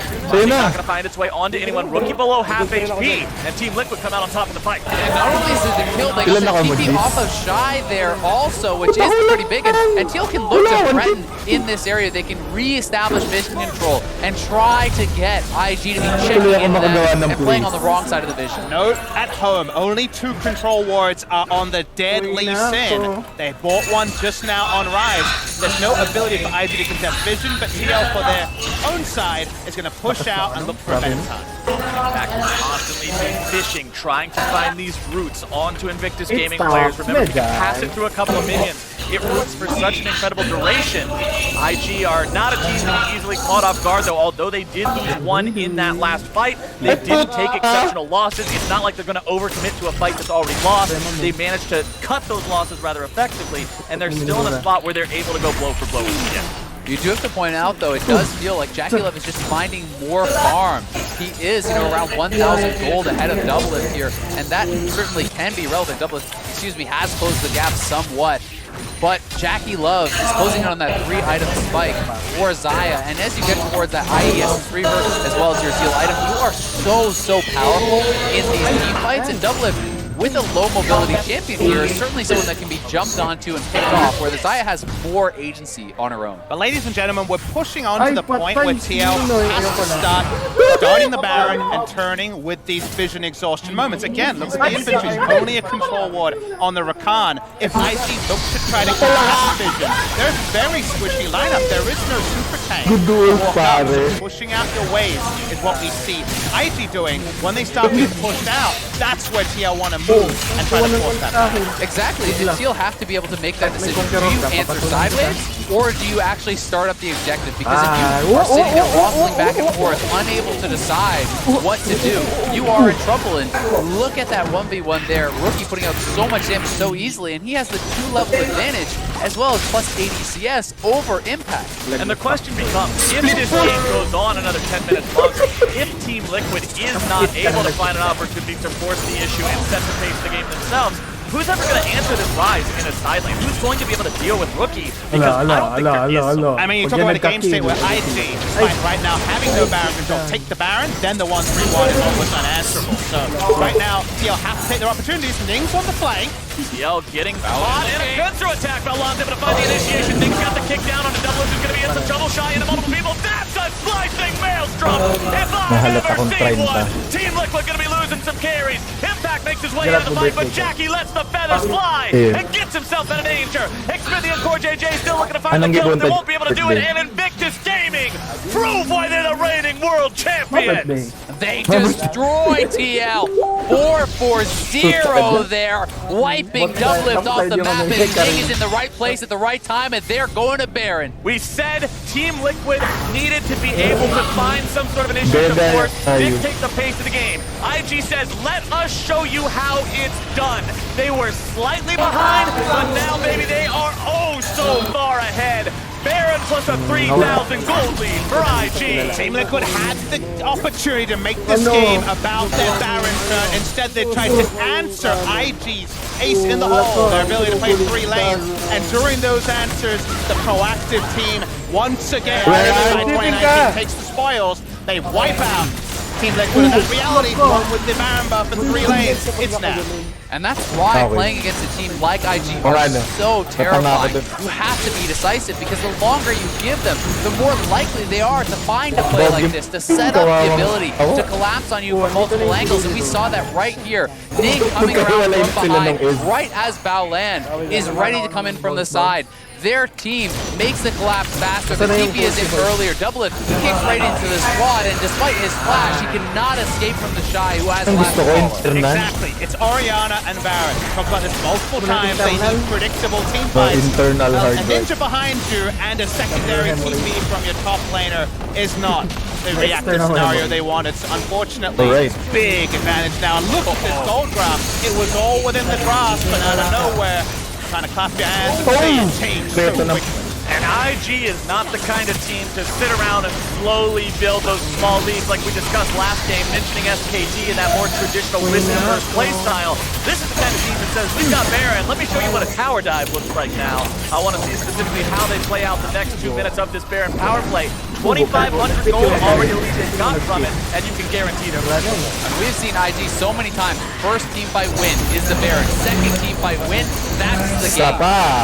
Pushing up here onto the mid lane tier 1, which has stood the test of time so far, but that test is quickly going to ramp up in difficulty as the Shy and Jackie Love will stand near this cannon minion, allow it to put those pop shots in. Nick will be putting in some solo work on the bottom lane tier 2. That will fall around the same time. 4 turrets now, the count for Invictus Gaming, 6,000 the total lead. IG pushing 4 man middle, 1 in the bottom lane. Somebody's gonna go deal with Nick. It's gonna be Impact, but that means your big team fighter, your surprise initiation, is not available in mid. And that means IG has no fear. Xmithie over the wall might be ready to do something, but Liquid recognizes this is not a fight they win. I mean, look at the top right corner of your screen. It's a 5,000 gold Baron buff power play already, and they're gonna break face. IG does not stop, and Liquid finds no opportunity to pull the trigger to make it happen. Rookie's going in, poor JJ, down to 20% HP. Redemption to make sure he stays alive, but it's 2 inhibitors in the dirt for Team Liquid. Invictus Gaming are pushing straight into the heart of the base. Yeah, Invictus looking like they just want to close this one out. TL not feeling like they can look for the engage. No strong form of surprise engage is available on this team, but they may just have to go for it. Nick's got the flash, he's looking for the Dragon's Rage, he's gonna find it down onto Impact, gonna be bursted down instead. Double's gonna find that kill, but it's one turret out of the picture. They continue to press forward. They are in a 4 versus 5, but it doesn't even appear to bother them too much. Xmithie tunneling forward, looking to find the flash play, instead gonna be killed instantly. Liquid not on the same page, and IG hits them with the whole damn book. Core JJ's gone, Impact's gone, Team Liquid is gone, and Invictus Gaming will go 8-0. Invictus Gaming absolutely turning it up in this game. Close for 20-25 minutes, but one team fight. They take the Baron and they just close it out immediately. This team is so swift. As soon as they find just a little bit of an edge, they will cut you down with it. No mercy. Invictus Gaming show once again how quickly they can go from 0 to 100. And Team Liquid come away with an honorable loss, but it's too late for honorable losses already. The 8th game they've played in the best of 1 stage. Yes, they had the game in their hands for a while, and we said, start up the Baron. They got 1 chance where the enemy ran out of control wards, and they didn't go then. The next time, there was a flank from Ning, and the game was over swiftly in that play. You get 1 chance, you get 1 against Invictus Gaming. You don't get 2. Yeah, you certainly don't. Their engage is just so damn good. They're always able to find these fights, force these fights, it feels like, no matter what the game state is, and that is just such a good example of that one more time. Invictus Gaming find themselves yet another impressive win that goes from Baron to Nexus in the blink of an eye. But we've got the State Farm Analyst desk ready to tell you all about it. Take it away, Dash. Thank you very much, Captain Flowers. The undefeated streak remains alive for Invictus Gaming, now 8-0 at the conclusion of Day 4 MSI Groups. TL, though, they did put up a fight. I mean, you know, probably said maybe too late for an honorable loss. I'm going to call it an honorable loss, as honorable as any of the other losses have been to IG. Yeah, I mean, that game was definitely an emotional roller coaster. In the early game, IG absolutely clapped Team Liquid. Ning smites away the minion, lands the Q, then the flash goes off, and it seems like 2 seconds later, you see the bottom lane, Invictus Gaming get a 2v2 kill onto double lift, and then a repeat game as well. Xmithie's gonna come down here for Team Liquid and take us through it. So this is where I start to have some faith from Invictus for, you know, Team Liquid, but then the teleport comes through. So at every stage of this game, or at least the early portions of the game, Invictus Gaming were just styling on. And the flashes, the late flashes there is kind of what spelled disaster in a sense for TL early on. PSA, if an auto attack of any kind has started and you flash, it will guarantee to kill you unless you flash into the fog of war out of vision of the enemy. Or unless you regen enough health in the amount of time that the auto attack is traveling the extra distance. But that's in the weeds. No, an incredible early game from Ning in particular and the bot lane out of IG to set them up for what looked to be another steamroll in favor of IG. And then Impact coming up big in the mid lane. 4 for 0 for TL, puts them right back in. I don't know if it's a controversial statement, but this is how I feel. Impact is the best player for TL at this tournament. This guy with the Jace, with the Aatrox, now with this massive ultimate of Nico in the mid lane. Every look that I'm getting from him, everyone thought he was going to be a liability. I'm solid. I'm like, Impact is not the problem. Impact is definitely not the problem. Impact is the solution. That right there was the turnaround that gave us hope in the game. Huge Pop Blossom is able to get the 4 kills and allow, some hope here for Team Liquid. I was also pretty happy that after the way that the early game went, they did not tilt off the face of the earth. Being able to retain focus like that and come back in the game is very big. This is what I really wanted out of Team Liquid. Whenever you have, pushing lanes, good lanes for yourselves, we just needed them to rotate to the play. Oftentimes they get caught out, either farming out the lane, skirmish is happening off to the side.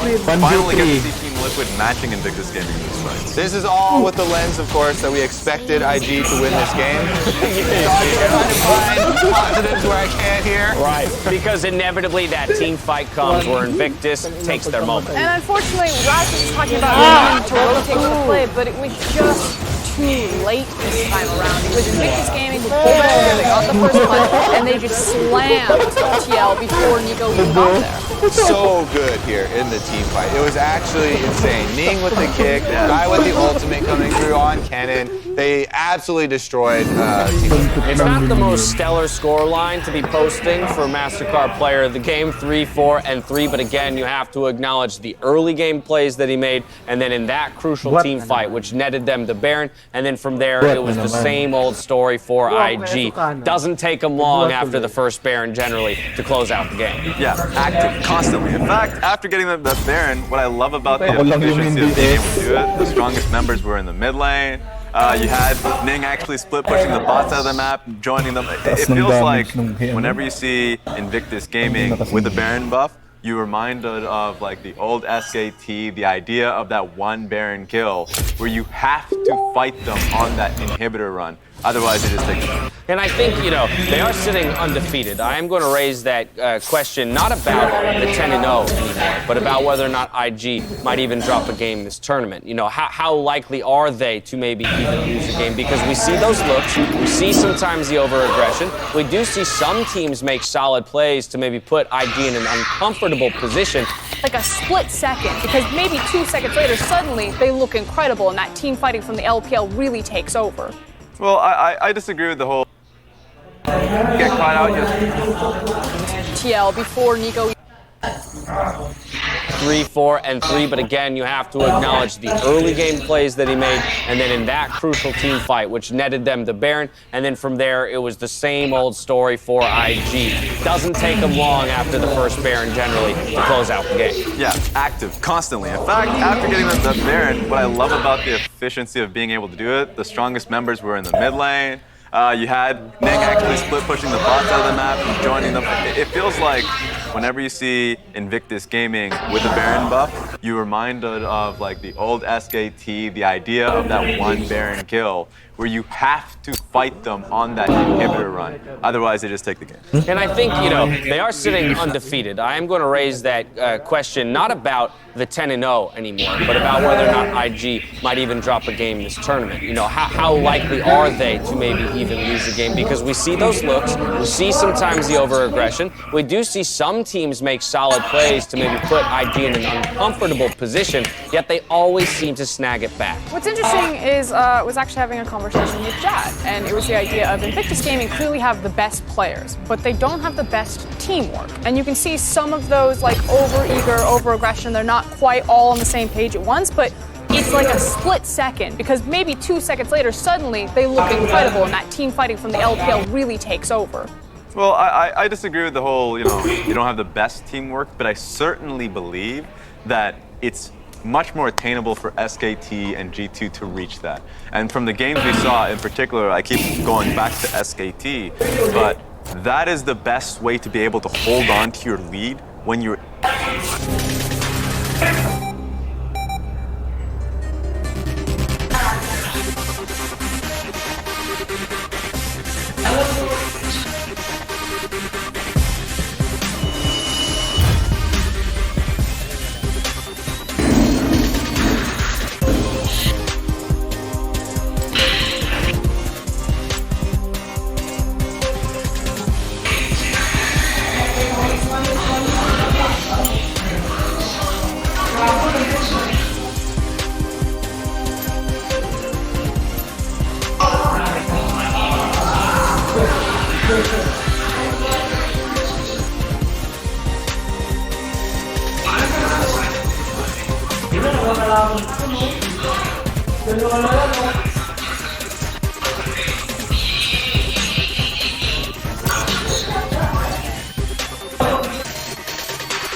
Hindi.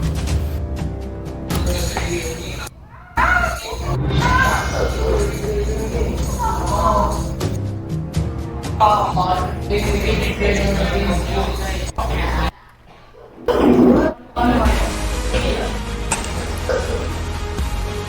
back for our final game of the day. Hometown favorites, Fongvu Buffalo, going up against SKT.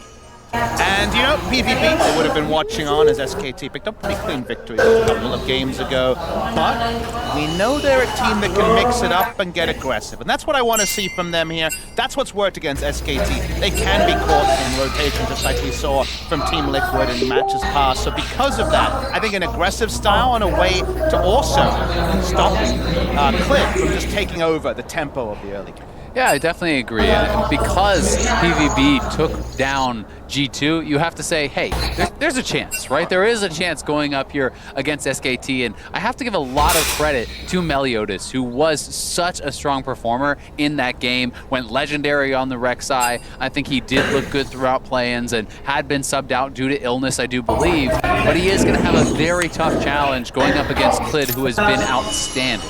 Yeah, SKT coming off the win that they just previously got 2 games ago means they're already warmed up. They're looking to make this one happen. Easy breezy, 1-2 3-zy.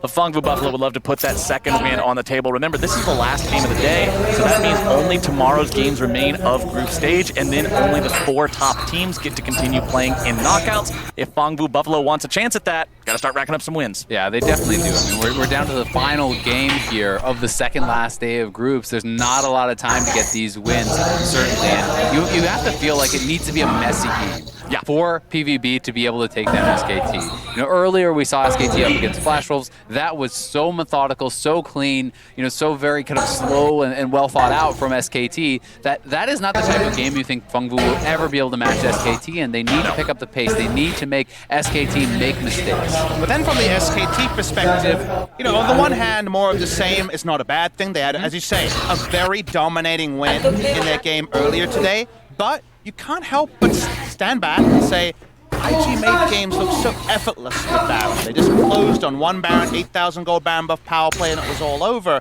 I know that's hard to ask and doesn't apply to every team comp, but I want to see SKT make the game look as effortless as Korean teams have in the past. It almost seems like the perfect contrast between the old and the new. During the Korean golden age of League of Legends, this was how the top tier games were played. It was very slow. It was very methodical. It was a 2 or 3 Baron game, and you would whittle them down and make those low risk plays that would ultimately win it over a long period of time. Now that we're in the area where IG are the reigning world champions, it's fast, it's fun, it's definitely not Dominion, it's just League of Legends in your face. That's true, it's definitely not Dominion. And for SKT, you know, they certainly have the ability to take down these top teams. The question just remains, you know, can you play a game where you can be able to match and absorb that pressure from IG? You don't always have to be the one, you know, dictating the pace of the game. Responsive League of Legends can work and can be very successful with the right comp and with the right players. So the question is, what is an SKT for fun game look like? Because we've seen the fun that IG has had. They've thrown out the unique picks. You know, they come in big favorites against Fongvu Buffalo. We saw the Vi, and that actually ended up looking pretty damn legitimate. Maybe you just run it again and say, hey, maybe Clid tanks a Vi ban in future series. Or maybe, just maybe, it gets more interesting. Yeah, I mean, it's certainly possible, but I do think on the side of SKT, you still want to guarantee, you know, that top 4 spot. You want to lock in knockouts. You want to make I'm not asking for the Quinn, all right? This time, I think the Quinn is a bridge too far. Well, I mean, you say, what does an SKT fun game look like? I pose the question, is fun even in SKT's mind right now? Remember, I think winning is fun for Faker. Yeah, this is a team, and specifically a player in Faker, that just had a reputation and an expectation of always being the best, wanting to go back to that former glory, and fun, that can come afterwards. Well, it seems like the fun is around the corner. I believe the players are all in the lobby and ready to go. So Captain Flowers, take it away. All right, here we go. Into Champion Select for the last match of day number 4. Fongvu Buffalo against SKT. And the first ban from PvB is going to be one of those champions that causes a super safe version of League of Legends to be played. They'll bench that Kench. I mean, the Kench is all about the fun denial. So far, so good. What we're hoping for in this game between SKT and PvB. Like we've mentioned, SKT SKT. Big favorites in both their series today, but all we can do is look on their side and see if they can show us the decisive gameplay that has been the hallmark of this tournament. Yeah, these second bans here, no surprise at all. Teddy, Deathless, as you mentioned earlier on, the Kalista has looked fantastic. And Meliodas, the Rek'Sai, which he used to take down G2. He really was the driving force in that game. And not only is Teddy exceptional at it, it's also another champion that provides a lot of save power. You can never catch the enemy support when Kalista's nearby because she will always pull him to safety. They're denying that save. Sylas also going to be taken off the board, has been an incredibly high priority flex pick throughout the course of the tournament so far. Not surprised to see that one removed either. And where SKT fall back from here will be interesting because something like Varus Braum, I guess the safest thing. You can take an Ezreal lane as well. They just aren't being given respect for things like Lucian Galio, these kill lanes, or Lucian Braum kill lanes that other people have been running, very early game lanes. That hasn't been SKT's focus. We'll see if anything changes here. Of the flex picks, Jace, Kali, Sylas, all gone. 2 left over, 1 snapped up by PvP. So many times we see it. Ryze is left open. Ryze is first pick by the blue side. Very common trend so far over the course of group stage here, and it's SKT's turn to respond. Aurelia is available, though, if SKT did want to go to it. That was another flex pick that people certainly had mentioned, and Faker is a very strong Aurelia player. We did get to see him bring it out against IG. Unfortunately, that was not a very long display. Certainly, I think not on him entirely, but would be excited to see him bring back out the Aurelia. Well, the Galio's locked in for the side of SKT. We've seen plenty of play with this champion as well. Not only having those defensive options in terms of protecting people with the heroic entrance, but also just able to go so aggro. Flash taunts can really start off fights in any way you need them to start, and they're also going to be picking up the Jarvan there in the jungle. Yeah, for a duo that does something but doesn't necessarily pigeonhole a bot lane, Jarvan Galio is kind of knocking you over the head in terms of availability. Will always control space, whatever role these champions are in. So definitely seems like team fighting, or at least being alluded to by the first 2 picks. And if Fongfu Buffalo try to get scrappy, all of a sudden they find themselves thrown in the dunk bucket. The Cataclysm plus the heroic entrance means that whole area is controlled and controlled heavily by the side of SKT. Fongfu Buffalo will have to be very respectful of that as they pick up what is likely their own bottom lane in the Kai'Sa and the Nautilus. Yeah, and the Kai'Sa is always a nice denial away from that Galio. Many teams have been using this combination to great effect.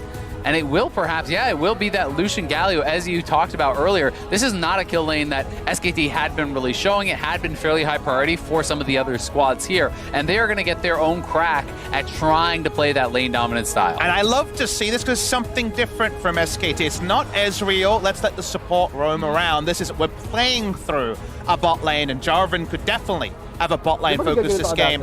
There's been definitely a lot of talk also about the Nautilus versus Galio support matchup. I know some coaches around MSI think of it as a counter matchup for the Nautilus. What I want to focus on instead is the synergy with the Kai'Sa, just because Nautilus, with all his forms of hard CC, applies the plasma so fast that you can get 2 rounds of the plasma explosion in kind of the blink of an eye the moment you hit level 6 on the Naut. Yeah, exactly. And not only that, but the ultimate is that guaranteed path in, point and click ultimate onto the back line. That gives Kai'Sa that guaranteed stack of plasma. Ult back through to try to have that assistance. Ryze also a tremendous amount of crowd control there.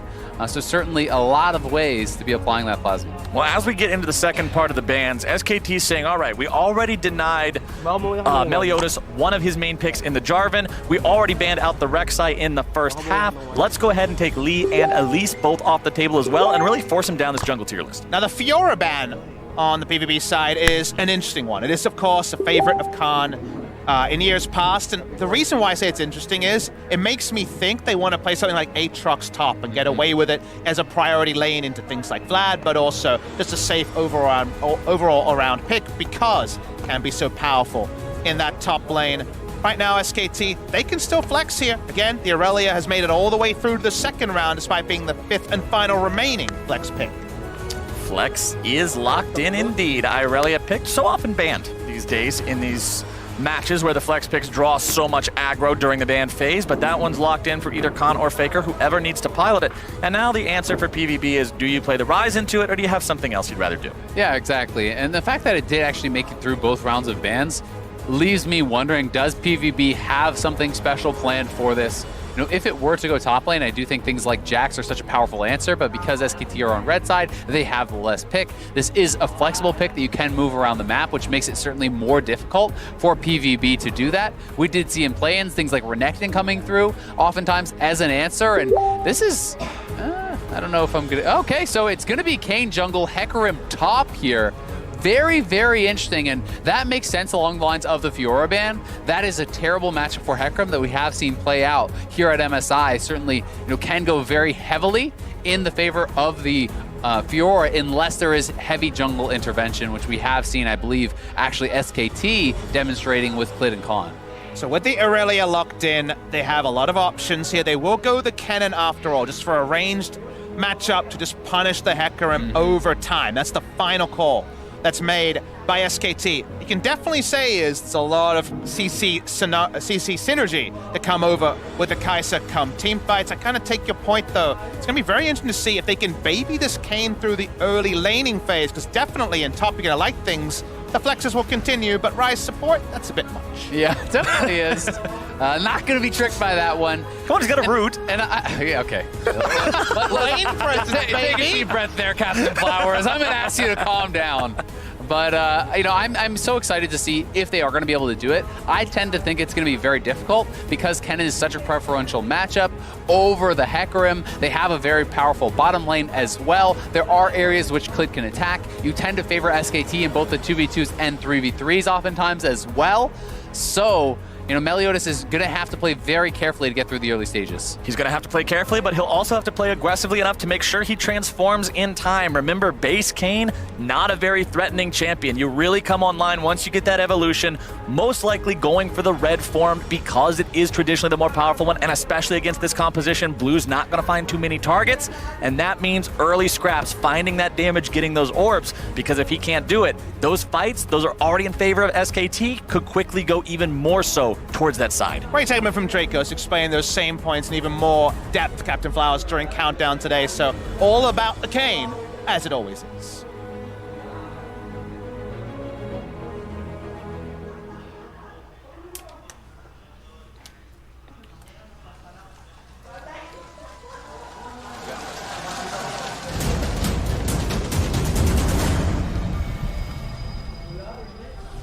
On to Summoner's Rift, the final time of the day here. Taking a look at the runes picked up by both sides. You can tell I already was 99% sure it was going to be Red Kayn. Now I'm 100% sure because he has the Conqueror. That's not going to do much for Blue Kayn because you're looking to just snapshot somebody, so that's obviously where he's going to be looking to go. Conqueror for Hecarim, pretty standard stuff for him, but one important thing to note, it is the Ignite teleport version of top Hecarim that we used to see so often, but it means you're a very vulnerable gank target with no flash. Yeah, you certainly are, and Clid going Electrocute is going to give him more early ganking power than that of the Conqueror, which is more suited to those long extended fights in the 2v2s. That initial burst from the Electrocute can be so important. But I'm so excited to see how does Clid set up, because almost every game he's played, he said, this is my lane, and I'm sticking to it. I'm going there again and again and trying to create a mismatch in victories and defeats. And we ruminated on how this is actually SKT heavily attacking bot side with the Galio Lucian that loves jungle backup. Not quite as flexible as Kalista to jump in and jump out for all trades, usually just hard commits. The reason why I bring this up is if you're trying to counter gank bot lane, if you do set up a start there,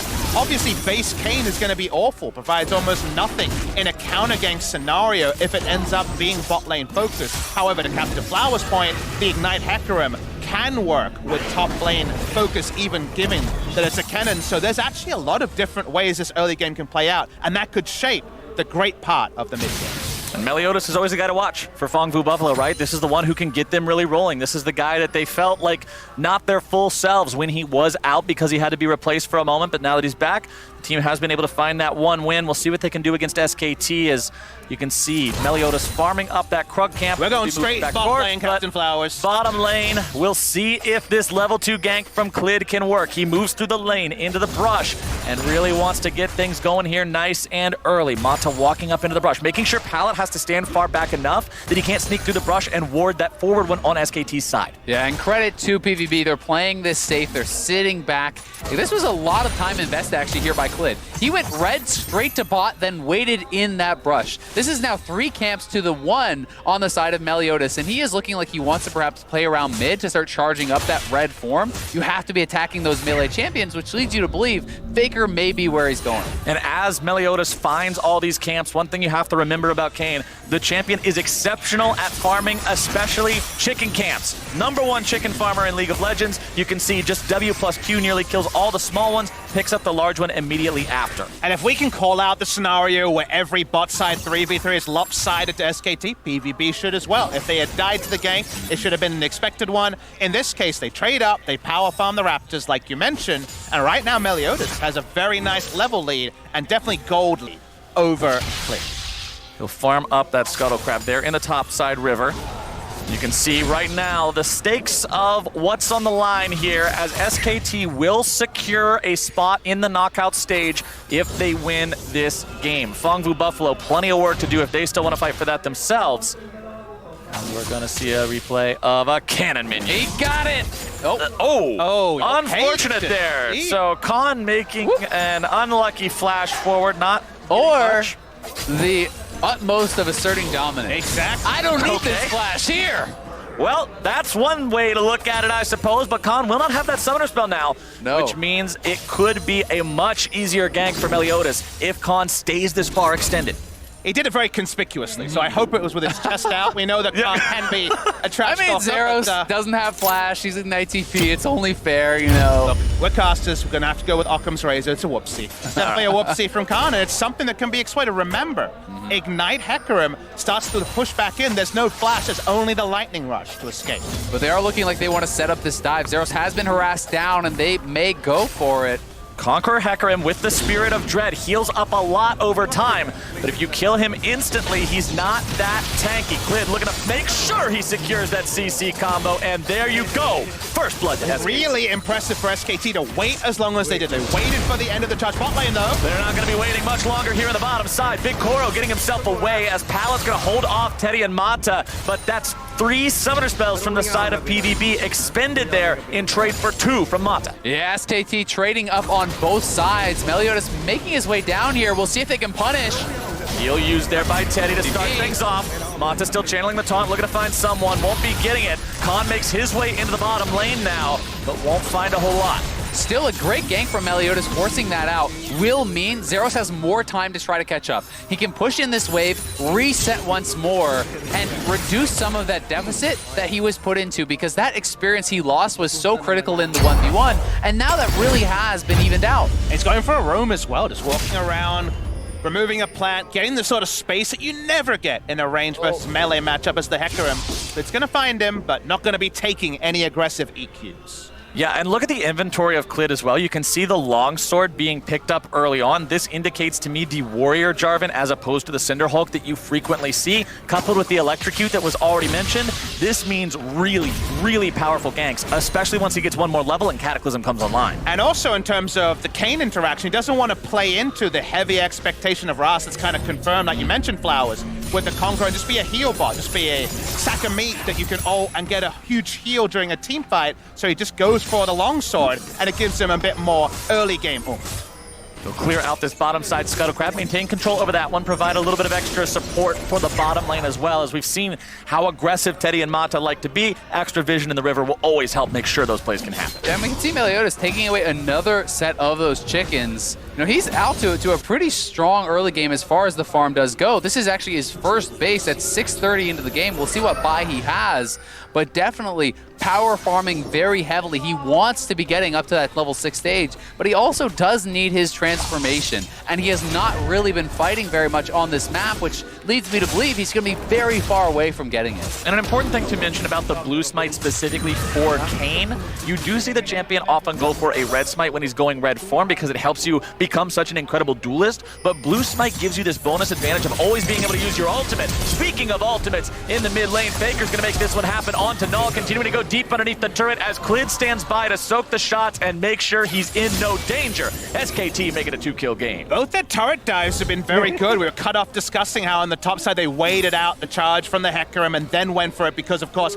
couldn't take those extra turret shots, didn't have the flash on the cannon. In the mid lane as well, damage output is known. They get out safely, and top side Clid, his job's not done. Yeah, Zeros with the wave, pushing to his opponent. They're going in. Zeros is stunned up. There comes your wombo combo, and the Cataclysm is down. No way for the horse to escape. That was just awful from Zeros. That is such an obvious gank. As soon as the ultimate comes out from Khan, you need to immediately drop your ult in retreat and just count yourself lucky that you survive. Instead, waiting far too long there, not only does he expend his ultimate, he gives over the kill. Seemed to have some sort of hope that it was just Khan trying to push in the minion wave and harass, but very quick confirmation and no chance to be ultra reactive, and only a blue buff can come back from it. We're going to watch the two-phase. Remember, this is twofold from Clid. Comes mid lane, a lot of jungles pull out here, goes in, gets the electrocute damage, and those long swords were important. Yeah, and you'll notice he was tanking those turret shots for Faker to be able to go forward, making sure there was no chance of that dive going wrong. And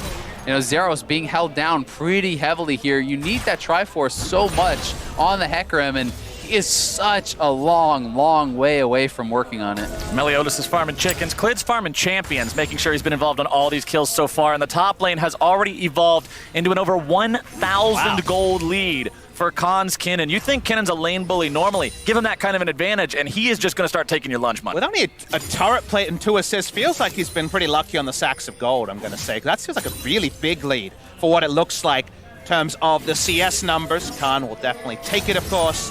Thing is, it's so hard for PvP to swing this game because their jungler doesn't really add much when he shows up. You kind of want Hecarim to be TPing in, and Hecarim's got his own problems. So right now, SKT can kind of be fearless in the face of the enemy. Yeah, and this is some of the concern that I kind of had from PvP when we talked about what sort of a game we wanted to see them play. It was chaotic, it was aggressive, it was non-stop action from the start. Kayn is trying to avoid everyone in power farm. The Hecarim is so far behind the curve, and it feels hard to think, you know, at what time is this Kayn actually going to be online? You know, Rost is still such a far way off that by the time he's actually going, is he even really relevant anymore? Faker trying to get the stun there onto Null. You can almost guarantee that Clid's coming in with his own follow-up if that lands, but Null just barely gets out of the hitbox of it. Continue farming up here in the mid lane on the rise. Does have a very slight CS advantage over his opponent.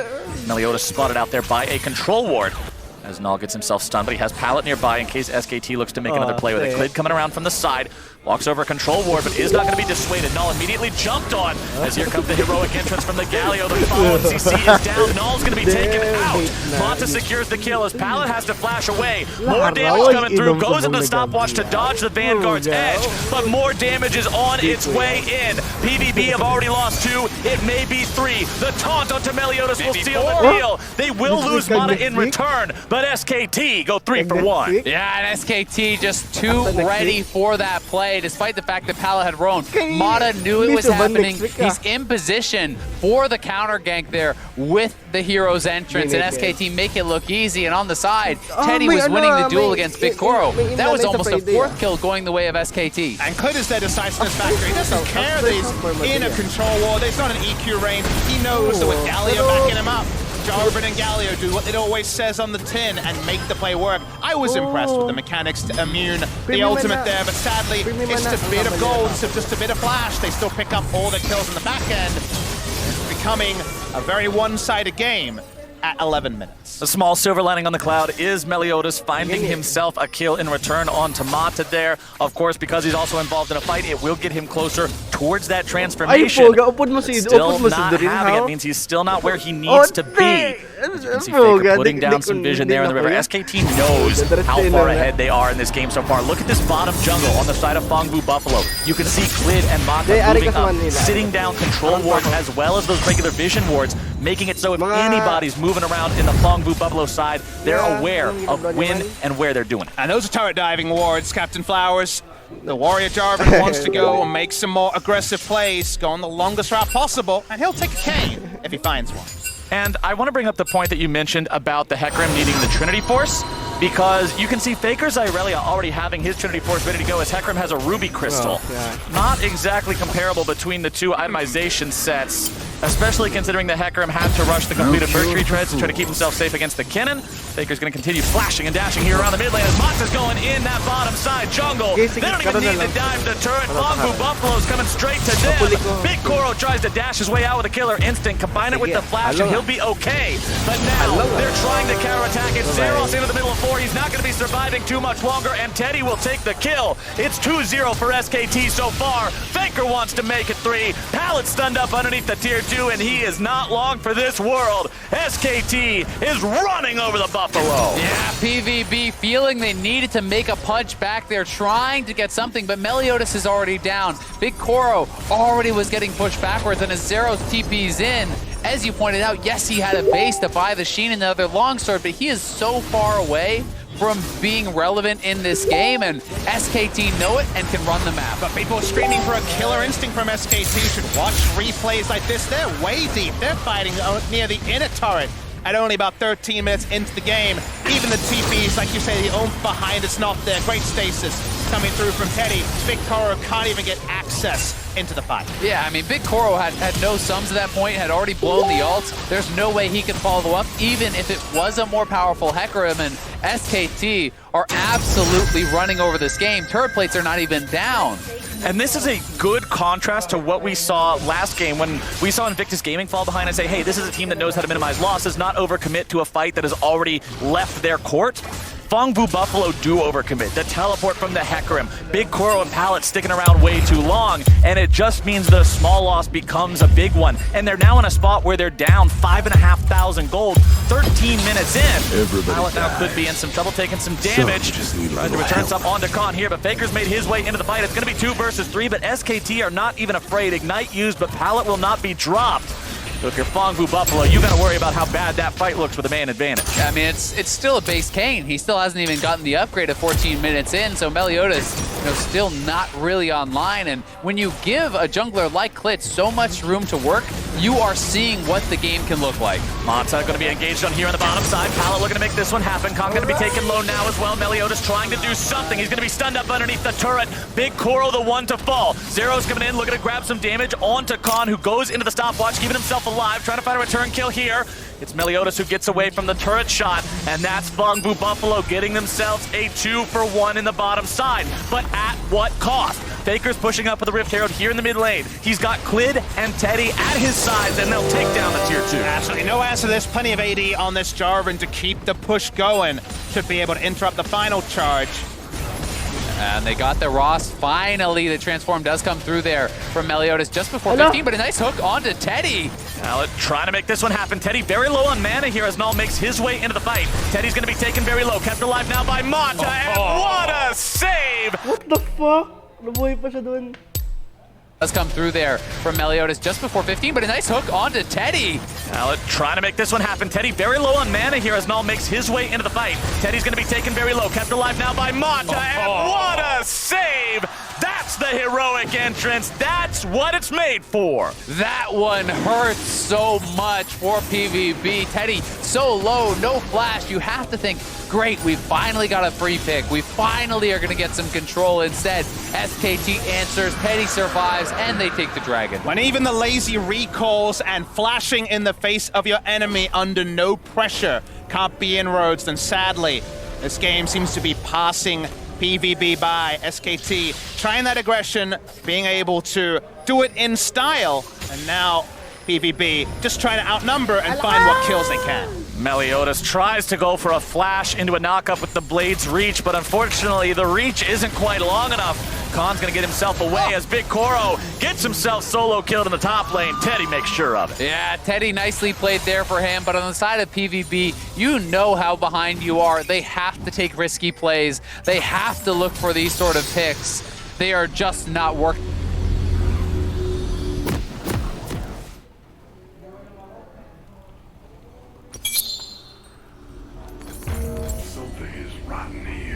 Something is rotting in here. Something is rotting in here. Hindi kita rinig, Kemon. Eh, puta, nag-start na pala. Hello there. Hello.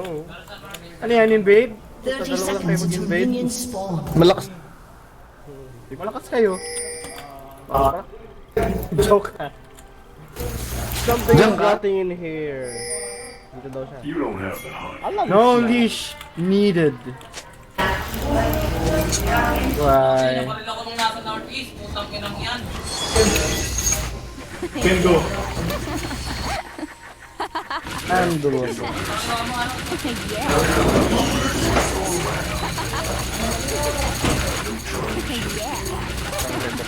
Let's go. Killing you again. Maribo ko ka mo? Kirditan. Wabu. Oh, wala yung mid natin. Puta, ano to? Teleport yan. Putang magte-teleport. Oh, Rag, pares ka mo nagte-teleport? There's a chill in Ayun na. Gag. Ayun. Ayun, totoo. Oh! Yun! Puta, flash siya!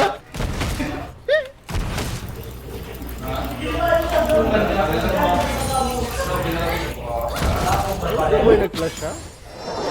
Nag-flash siya, men!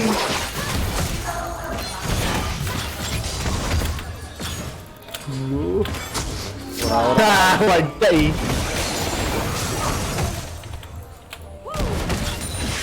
Makulog! Wala na siyang pat.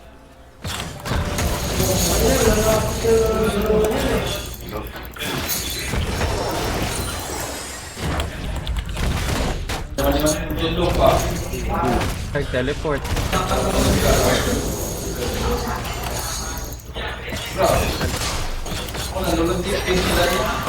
Puta! Dapat nakita na lang. Okay, napop ko na. Anong napop mo?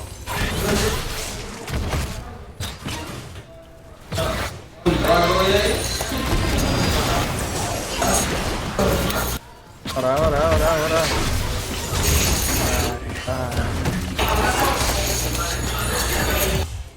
Putang slow yan. Joke lang, Beshi! Bye! Put! Ay, put! First blood. Joke lang, Beshi. Bye! Ay lang! Ay, patay! An enemy has Uy, been slain. puta, yan na oh.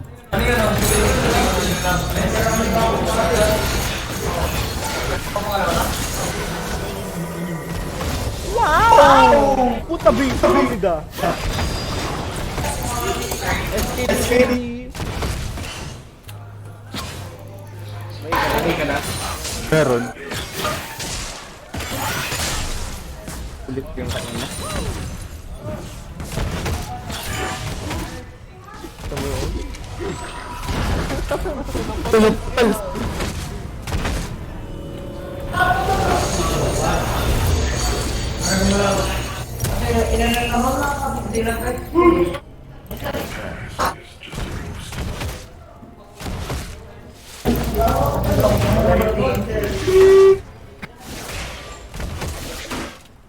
Walang hila.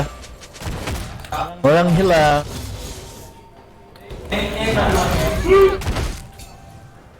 May ward. Keep moving on.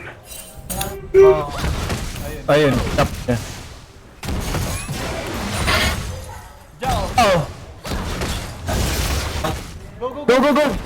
Oh, talaga? Ay, put! Ay na. Napatay. Okay. Papatay na to. Huwag na.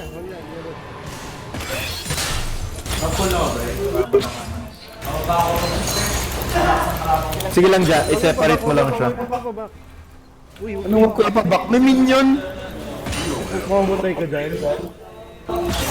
Oh, hindi naman nag-back. Good job.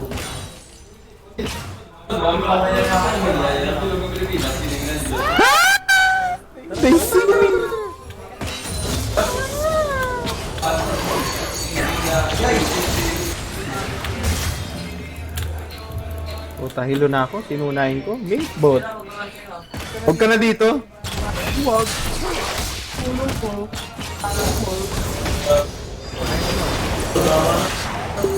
Ay! Ay, puta. Yun lang. Patay. Bobo yung...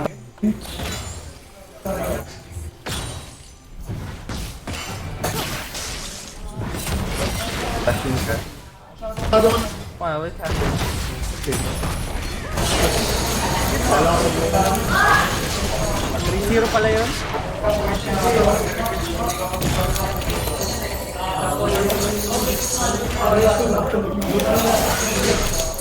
Kaya ako ng oras dun.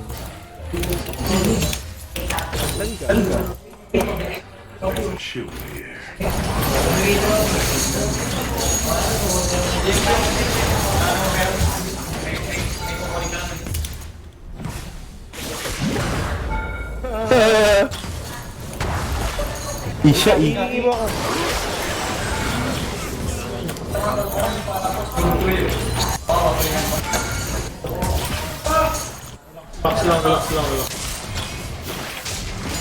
Wala yung mid. Nothing cooler than this.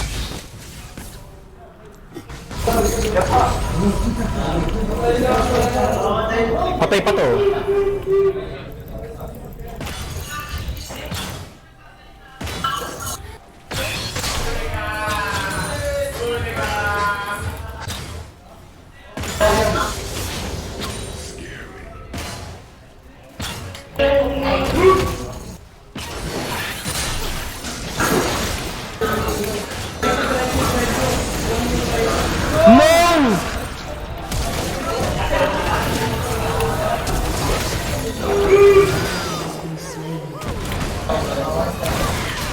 Walang E.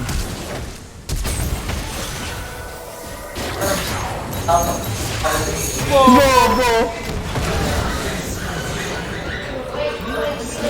Binalik ang hayop.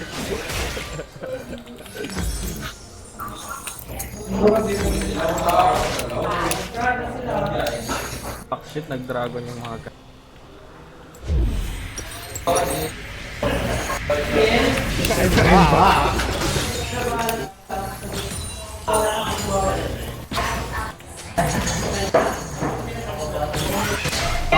Uy, may tao dito.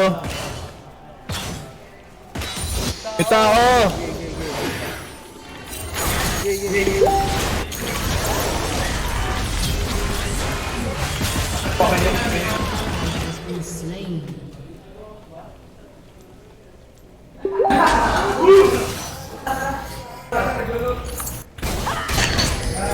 Puta, pre, na double kill tayo, pre.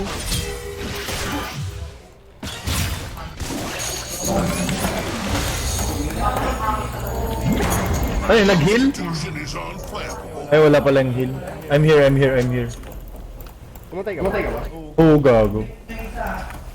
Masakit pala yun.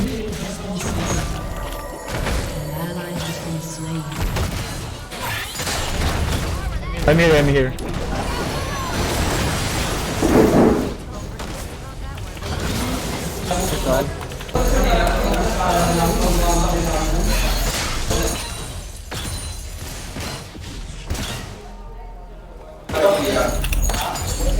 Adik ba yun?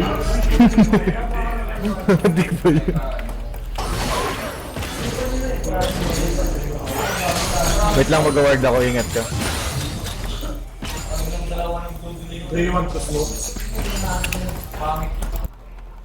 Diyan ka na. Ingat. Wala yung ano ha. Wala yung vibe.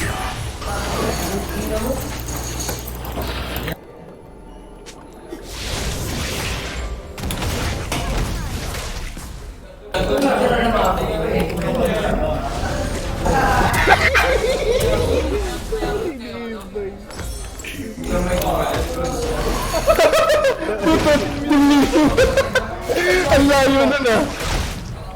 10 minutes. Titignan ko yun sa replay, men, yung auto kung gano'n kalayo. May kumabot sa'yo? Oo, sa base.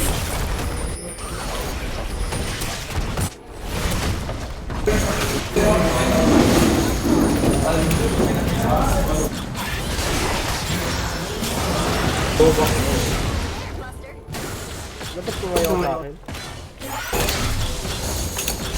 Puta, kawawa yung Tamkins, men.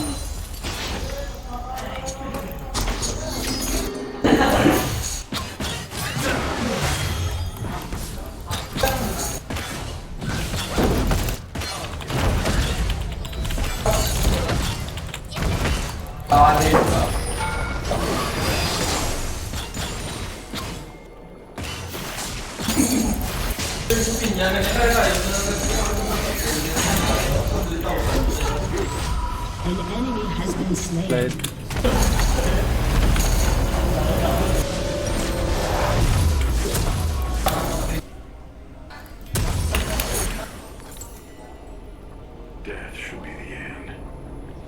Puta, magdadrag.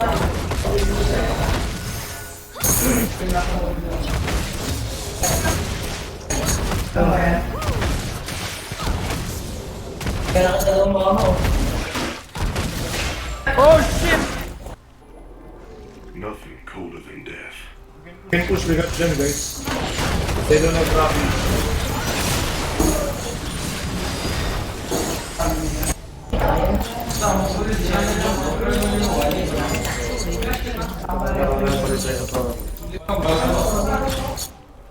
Wait lang, baka may Vi. Kaling base yung Vi, ingat. Punta yun sa dragon, rotate ako sa bot. I has pink. Punta ako sa bot ah.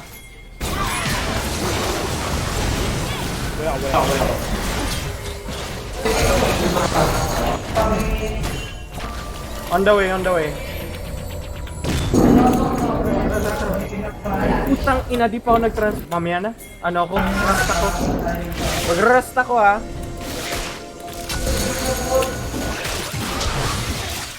Prolong battle.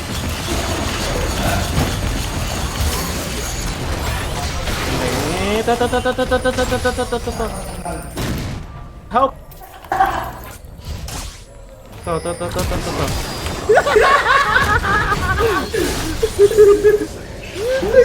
Uy! Ngayon, kayo tumutulong. Puta, patay na ako. Pre, meron din kami kalaban dito. Andiyan na yung Tamkins. Ano yung dragon?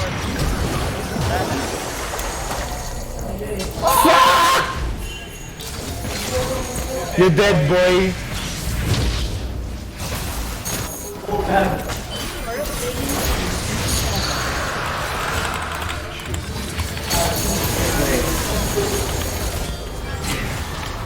Nagsabi ako, mag-rotate ako bot eh. Malis yung dar.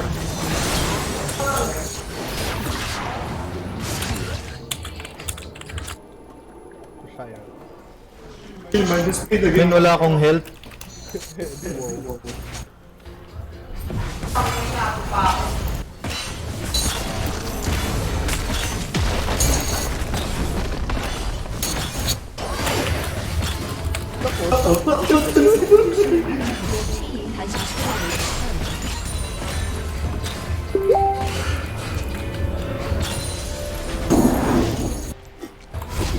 Puta bitin. Puta, hello.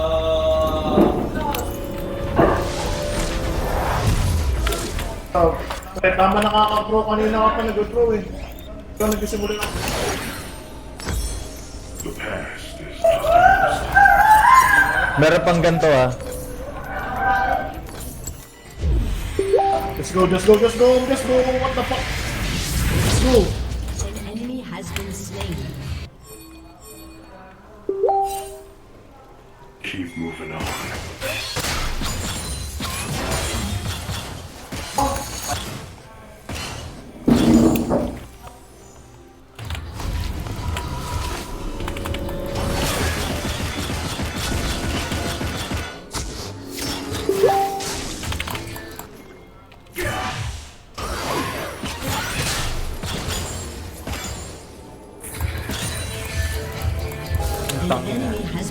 Tara.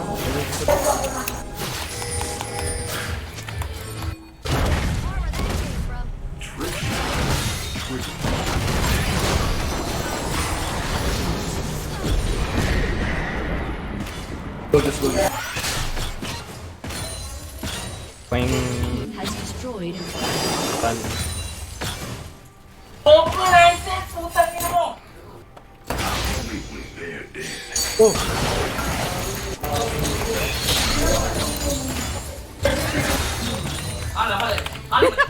No, I scouted myself so I won't get confused. Sorry, but I will have already.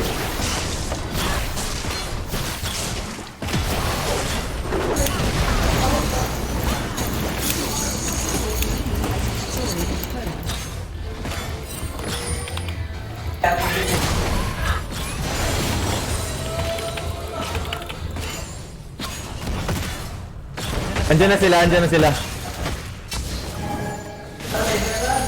Pabilisin mo ko! Ayaw niya to! Okay.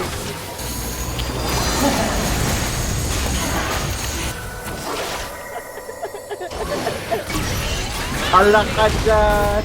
Puta ka dyan!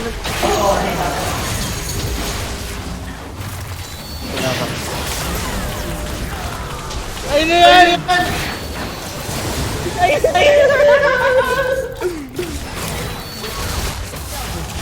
How the fuck did I live?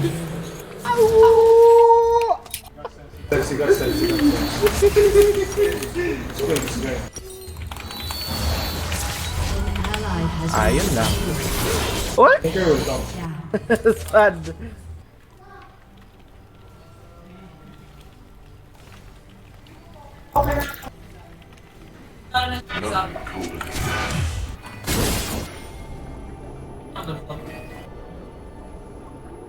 Itong BRK.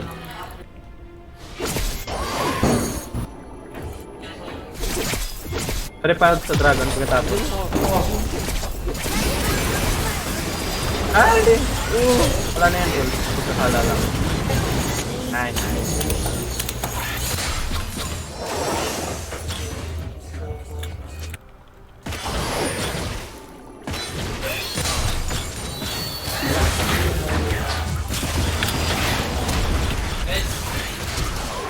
Machine gun.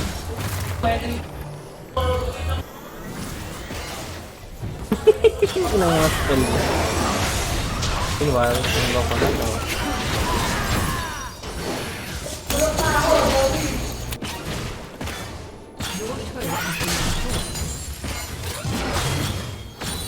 Lakas ba yung trip? Hindi.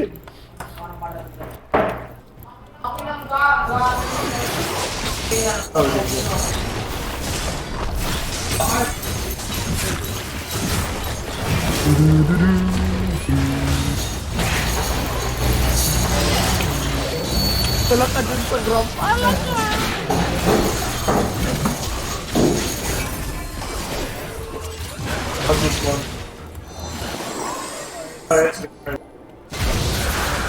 Putang ina.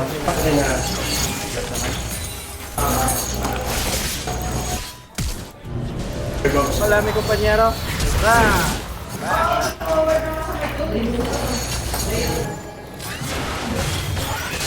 Ended.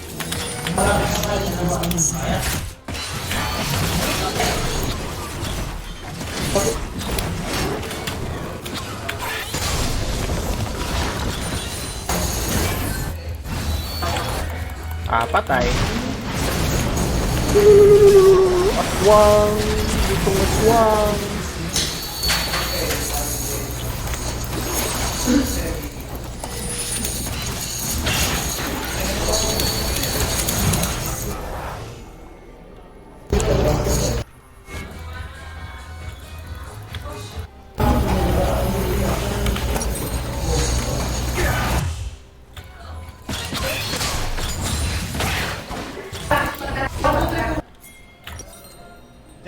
Talong-talo ka sa DR ah.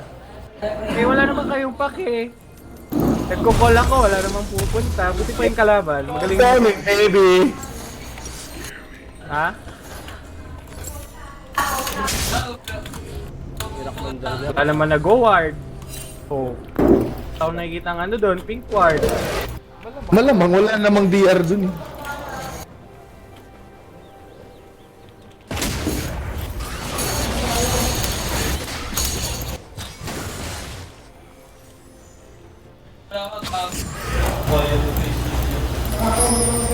What? Andito pala sila lahat.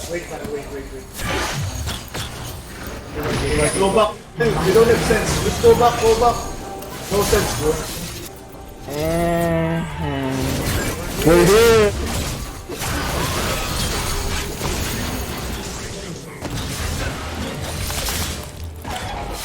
Bear tayo. Nawala na.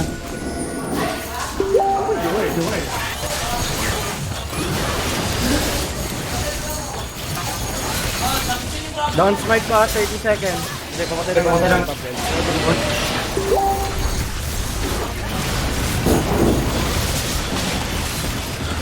Wala na akong mana.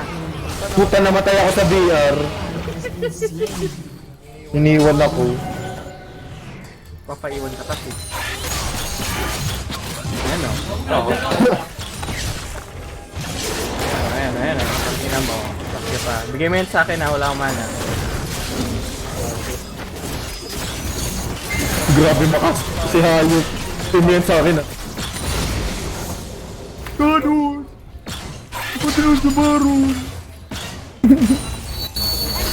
Oo, may mamatay sa kill. Nagit na kay Dante Gulapa. Oh, patay na yan. Brenda! Ang weak mo naman! Kaya ako doon, wala pa ako. I'm here. Don't you fret. Star Fret? We go now! Where is Star Fret? Bro, chill, bro. What the fuck? Badil siya eh! Keep moving on. Tara.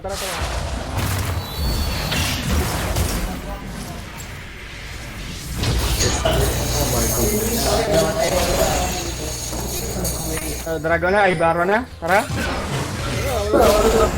Coming, my baby.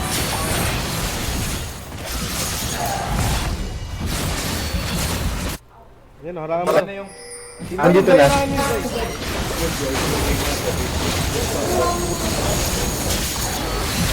Heal naman po dyan, puta.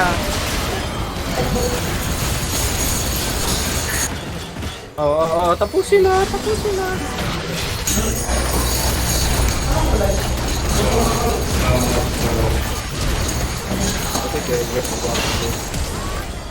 Lock up dyan.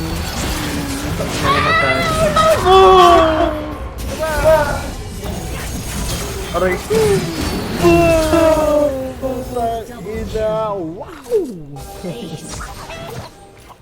Napatal na.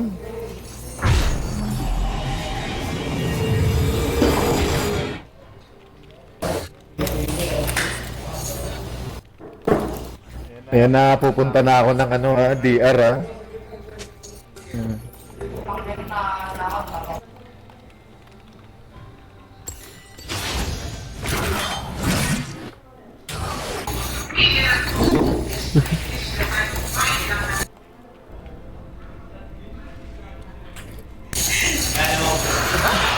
Late smite?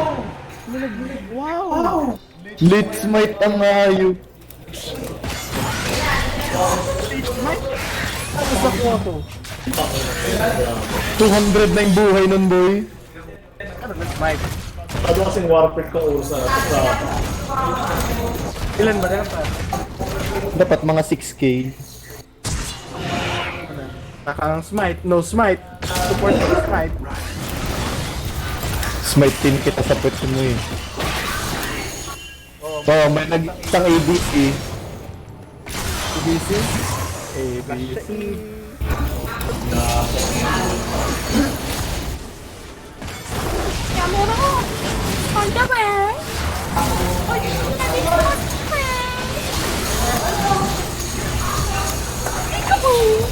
Puta, nakatil ako.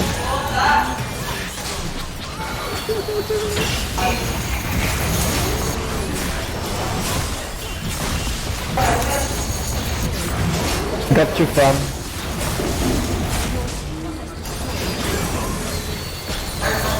Idea. Oh, well, nag-siege tayo sa kill. O, di yun na ako. Bye-bye. Wala rin siyang full stun. Camera!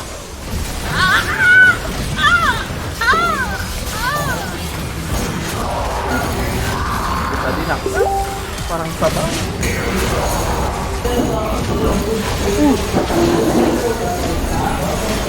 Tempat kill.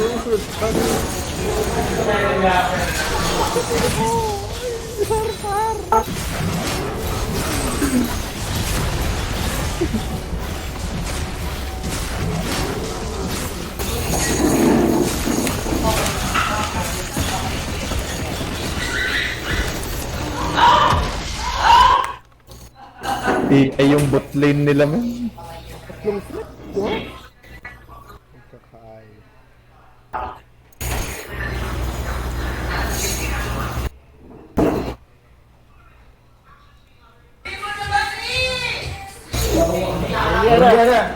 Puta, man. Wow! Lane. Biga lang ang bobo.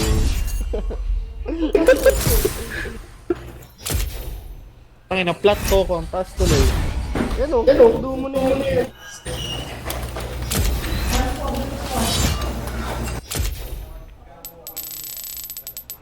May isa pa ba kayong marilala dyan? Hindi na ako. Wala. Hala. Sabi mo 1. Puta, sinayang yung 8 hours na ngayon. Dito ka nga lang. Ano gagawin kung dalawang computer? Out na ako. Bye-bye. Oy.